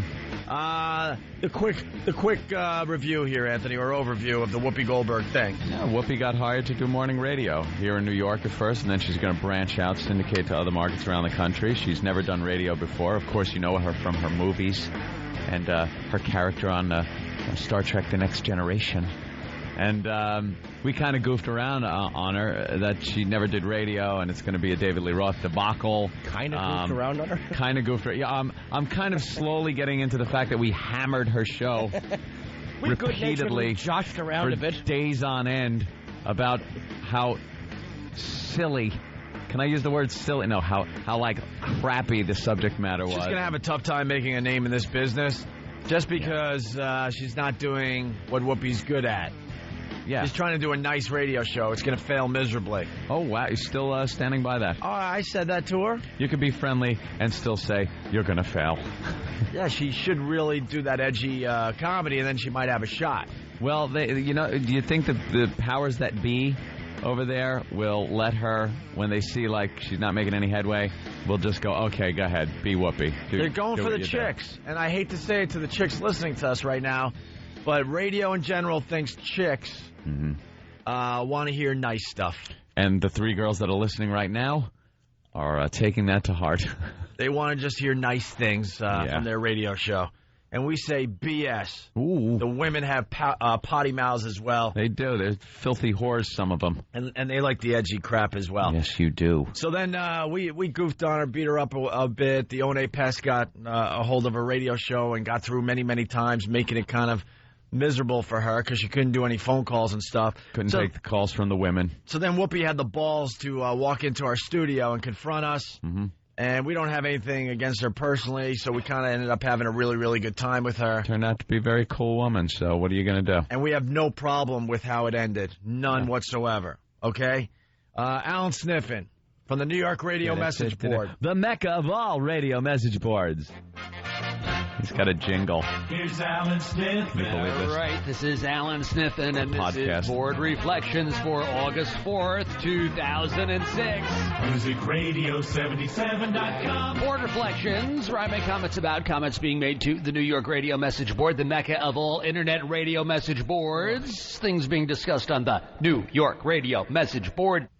See, he runs the New York Radio Message Board. He's run it for years. But he's a dentist. All right? It might sound silly to you and me. No, it does sound silly. And New York is the number one radio market in the country. And this, I will tell you, is the number one radio message board, at least in New York, if not in the country. I don't know of any other radio message board that gets as many hits, as many radio professionals come to it, like people that are in the business. Everyone goes there for their news. Board. Yeah, they go to for the news. Anything that breaks in New York radio, it's there first. We all go there to start our rumors about ourselves under fake names. You know, it just happens. But Alan runs this message board. He did radio, I guess, years ago in Poughkeepsie for a little while. Yeah. But he became a dentist. But he still has this love for radio. So the guy that runs the New York Radio Message Board is a dentist. And he's got his opinions. And everyone's entitled. And this week he talks about the O&A pests and how they're idiots. Think it's negative, but it works for O&A. And, of course, the other... Oh, sorry. Oh, that was his drill. You scared me. Rinse. Ow! Yeah, we think in between cavities and root canals and stuff, he runs into his office to clean up the New York Radio Message Board and get a few posts in and a few comments in, and then runs back down to see how you're doing. Tell me when your lip gets numb. I'm going to be... I think... It's so bizarre to me. All right, here we go. And, of course, the other sideshow to this whole thing was the Opie and Anthony Whoopi Goldberg deal. O&A really took off on her, I guess, earlier in the week on their show and try to get their listeners to call her up and give her a hard time, the O&A pests, as they call them, as I would call them, the O&A idiots. But that's okay. Ooh. Now, again, I get it with this stuff. I'm just not turned on to taking your audience and turning it against other people. I don't like it when they do that with TV hosts. I don't like it when they do that with reporters, and I don't much like it when they do it in this case either. I just think that's kind of crummy stuff because it encourages this aggressive, negative behavior. It brings out the worst in your listeners when you say, hey, it's okay to go give so-and-so a hard time. I just don't care for that. I don't like it as a technique, but okay, it works as far as Opie and Anthony are concerned. That's just my view of it. You don't like it? It makes for some great radio. Aren't you in the highest suicide profession? You don't have the negativity. Every friend you have has shot themselves in the last 6 weeks. Alan, what's the matter with you? I like his radio voice, though. Yeah, he gets into it. So here's more from Alan Sniffen. Whatever else you want to say about Whoopi's show one way or the other, she handled it perfectly. Perfectly. I don't know whether it was her idea, whether somebody around her is advising her, or whatever. But to take the proactive move rather than sit there and field these idiotic phone calls morning after morning from the O&A pests, as they like to call themselves, what is the mentality of somebody who brags about calling themselves a pest? I mean, can you imagine the mentality behind that? But that being said, rather than put up with that morning after morning after morning, she instead decided to go right into the lion's den, go into Opie and Anthony's XM studio after she got off the air for Clear Channel, and mano a mano, as they say, one-on-one, great move. Absolutely the best. Yeah, it's a great move for both shows. Yeah. We all got headlines. Doesn't he? And we got people talking. But people act like Whoopi just came in and took the bull by the horn, which she was great to come in. Mm-hmm. We were happy to see her. None of us had a hatred for her person. It's like we could have just been dicks when she walked in, but why would you be? It wouldn't be fun to do that way. Yeah. It really is a two-way street, and it's almost We try not to force things. So, I mean, you know. It can't be forced. If all of a sudden there was a personal problem, then it could have got ugly easily. But it wasn't personal. We just thought her show stunk. Right. It was, you know, that's it. The subject matter we heard was her discussing sunscreen and its ingredients. And we thought that was a really... And prostate exams. Which, you know, is a noble cause. But to tell you the truth, on radio in the #1 market, might be a little lackluster. Might not get the listeners coming in droves. Manners Monday. Ugh. So we brought this stuff up. And hammered it. Right. And he just doesn't like the pests. We love the O&A pests and what they can accomplish for this radio show. We certainly do. Opie and Anthony, to their credit, rather than acting like jerks when she showed up, they didn't. And really, you know, Opie and Anthony don't act like jerks very often. They're smart enough to take advantage of the moment. And that's one of the things you need for morning radio. You've got to be able to seize the moment, not sit there and wonder what you're going to do. You just have to be able to react. And they reacted appropriately. They welcomed her in. They had a nice conversation. Everybody seemed to like everybody. And so forth. But, you know, it diffuses the problem from Whoopi's point of view. Diffuses the problem. Because now that she's made nice to them, and by making nice to them, she manipulated them into making nice to her. Hey. Once that's happened, the Opie and Anthony pests don't have any ammunition anymore. Yeah, I guess they could call, but they're not going to be doing it with the endorsement of the mothership, the Opie and Anthony show itself. So it's really going to reduce the hassle factor for her, which could be significant because they can drive you nuts when they're really angry at you. And they didn't. Opie and Anthony backed away, and the pests went away. This was a quick mission, Alan. You know something? Alan might be right. We might have to now, because of Alan, just completely destroy her program. But it was funny, I said he didn't get it, that we kind of acted nice, and then the next clip is him getting it that we acted nice. Yeah, I know. What a jerk I am. Dope, I should listen to this stuff. It was just a quick mission. Yeah. We realized it was easy to goof on. We did. Now we don't even pay attention to her. I mean, I'm sure something will come up and we'll go after her again. The pests are the armed wing of the show. They're the armed, you know, the army. They're Pestbola. They're Pestbola. We're Iran and Syria, and right. Pestbola. They launch in rockets, see what happens. They, you know, you pull them back if you see that the battle doesn't really need overwhelming force. She's not a rival. She's going for a different audience. Good luck to her. She's going for change. Yeah. It's not a long-time war like we have with Howard Stern. It was a quick flare-up. That's it. A quick little thing. A quick little battle. Extinguished. That's it. You know, when the U.S. goes and does a quick mission, like, we were bored, so we decided to see what we could do. Like Grenada. Yeah.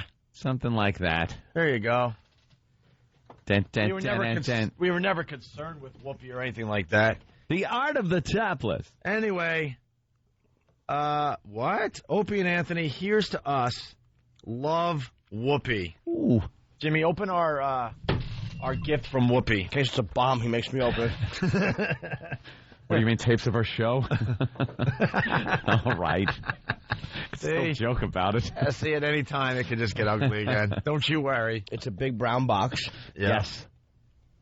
And there's a ribbon on it. You don't want to open it up? No, I do. It's a chocolate bar. I'm just giving. There's like a brown ribbon. It's a very nice box. You know, on my way in, I heard you talking about a joke about a big brown box. What was that? Let me reach into that big brown box. It was actually funnier that you let it go because everybody knew the punchline. Of course. Of course. Can I reach my hand into that big brown box and see what's inside it? I don't know. Let me look first.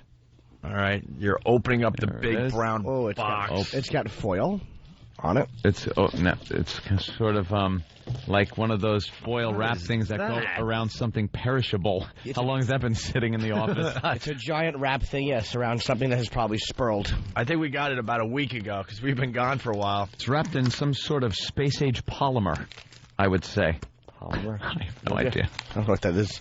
I don't know what that is. It's just something they used to say in commercials all the time. Yeah. Made of a space-age polymer. Let's go. What is it? Chocolate. Oh. Lots and lots of chocolate? Chocolate, and good chocolate, too. Thanks. Wow. All right, we're not going to... Oh, no. We won't destroy her gift. No, it's very nice. Bring it over and let the interns eat it. All right. Eat it 'cause I'm watching Very my good. figure. There you go. If you don't, no one else will. Good point, sweetie. Thank you, Whoopi. All right, lots of very, very, very fine chocolate this from looks Whoopi really Goldberg. good. Let's go to Kramer. Don't think of the million people listening right And now. how you're perceived hinges on every word that comes out of your mouth. Right. All right, Jerry. What do you got? Make it smooth. Okay, here it goes. I was flipping through the channels last night, and I came across Letterman, and I remembered Fatboy Slim was going to be on. Well, prior to him being on, your friend Whoopi was on. Whoopi? And she mentioned your little incident on TV, but she didn't have the balls to mention your guys' names. She is a woman. You have to, well, she made that very clear last night. And she totally bombed. She wasn't even the first guest. Some guy in his 80s that does sock puppets was out first. Was there really a sock puppet guy? Come on. This guy, I swear to God, this guy was in his 80s. If you could get the audio from last night, you got to hear what she said. It was totally funny, and it was funny that she was second to this 80-year-old guy that does sock puppets. Jerry goes, if you guys got the audio. Jerry, the only reason I took your phone call was to set up the Whoopi Goldberg audio. Of course. You see how it works? Tearing down the fifth wall of radio. Saw that you wanted to talk about it. We have the audio. We wanted to talk about it. That's how it works. You were being used. You were a simple tool. Well, I'm glad because you guys rock. You're the best radio show I've ever listened to. Howard Stern could go die for all I care. Oh, that's a little You guys harsh. are the best. All right, are you going to be at the Tower City Amphitheater in Cleveland? Oh, hell yeah. Tickets are on sale for that date as well. September 23rd, the Opie and Anthony Traveling Virus, the comedy event of 2006. All right, Jerry, we'll see you there. Thank you. All right, thanks. Yeah, Whoopi Goldberg was on Letterman last night. Mm-hmm. Now, it seems to me like morning show personalities, radio show personalities these days tend to be men. Yes. Yeah. I am not. No. Have you had any, has there been any trouble because of that? I mean, you're kind of invading a male club there. Well, there are a lot of women there, but no, you know, I met up with a couple of folks and sort of just we spoke and fixed it, and it was all right. There was trouble? What was the trouble? Well, somebody said something wrong about me. Well, now, let's start at the beginning. Who was it that said something wrong? It was two young men on the radio, two very nice guys, as it turns out. And I do we know who these guys are? Well, you probably do. Yeah. You know, they're very nice. Yeah. And they're white, you know. She's getting big laughs for dumb stuff. You're just kind of hinting around things. She doesn't want to. She doesn't want to say our names spill the beans on Letterman. I think we'll say our own names on Letterman in 2 weeks. Yeah, we'll bring it up. 2 weeks from last night, we'll be on Letterman. If he wants to talk about that situation, we'll mention Whoopi. What the hell's the difference? Yeah, I bet Clear Channel, who she works for, probably got to her beforehand and goes, you know, if they talk about the whole situation with Opie and Anthony, talk about it, but don't mention their names because they don't need any more publicity. And they just, you know, they were having fun at the expense of a brand new show. And so they have these followers who sort of made it a little bit difficult. And so one of the boys said something he shouldn't have said, and I went to visit them. Oh, so you kind of called them out. Well, I just felt like they were making so many invitations to me that I should meet up with them. Well, you go, girl. You go, girl. Yeah, Whoopi. This Whoopi thing. Do you want to tell the folks who they were? No, they're just nice boys. Nice boys. See, everyone knows. Even the audience knows. This became a national story for us. Yeah. Letterman knows. Why wouldn't Letterman say it was Opie and Anthony? Help us out. We work for the same guy.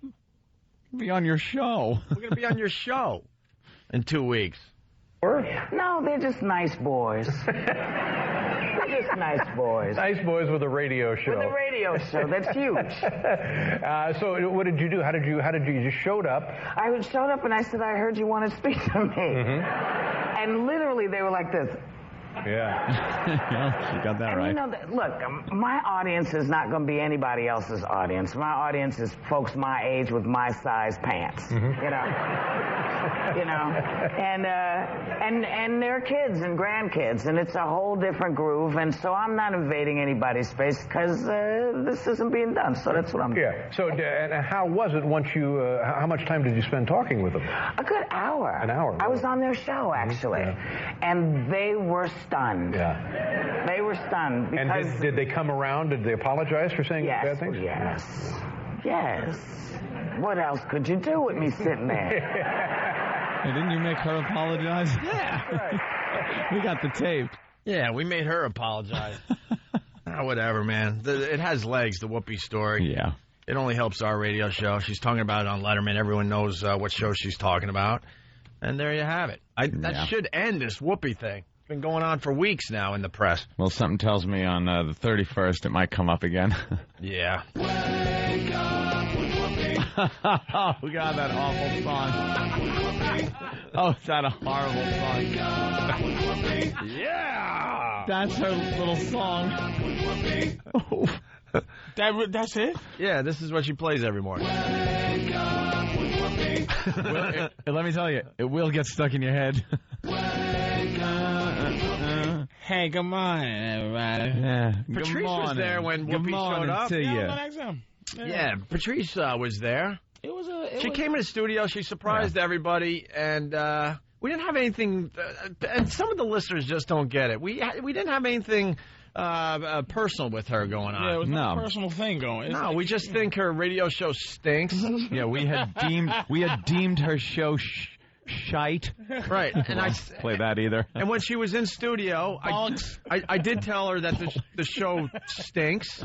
Yeah, and it's too bad she's not doing what she's good at. Like she was on Letterman, just kind of being fun and edgy and stuff. She's trying to cater to these soccer moms out there as they're driving their kids to school, and I don't see it working. Nice radio. How much money are those people worth? Are those people even worth money that they have catering? Why are we catering those nobodies? Yeah, what do you sell on those shows? It makes me sick. Metamucil and tampons. Oh, why do those people have to like you for you to have a career? But Patrice, the listeners are calling us out like, why didn't you beat her up when she was in your studio? It wasn't about that. I was there, and the vibe, like, listening may be different than being there. But if you got, like we were talking about, if you don't have anything really personal, it was just like, if we start talking about whatever's going on in this news now, it's like the web junk thing. You crack on somebody because you're there. Because it's there and they're doing something and it's silly. And it's easy to do, but it's like, what do you have against Whoopi, man? She's an icon. I couldn't think of anything to rip her on. Like, yeah, your show is really lame. She hasn't done a movie since '76 and she's still famous. Yeah. She's just famous. You can't just go, hey, what's up? What's up with your dreadlocks, huh? Yeah. And we like to continue to surprise our listeners. They expected us to just beat the crap out of her, but we thought, wow, this is pretty. She's got balls. She's walking into our freaking studio, and we respected that. And the listeners are like, what? And the Letterman. Why would you? What? Sorry. And the Letterman interview was like not personal. She just these guys, and she explained what happened. I wish you would have mentioned our names, but we'll do it ourselves in 2 weeks from last night. Very excited about our Letterman appearance, August 31st. All right, moving on.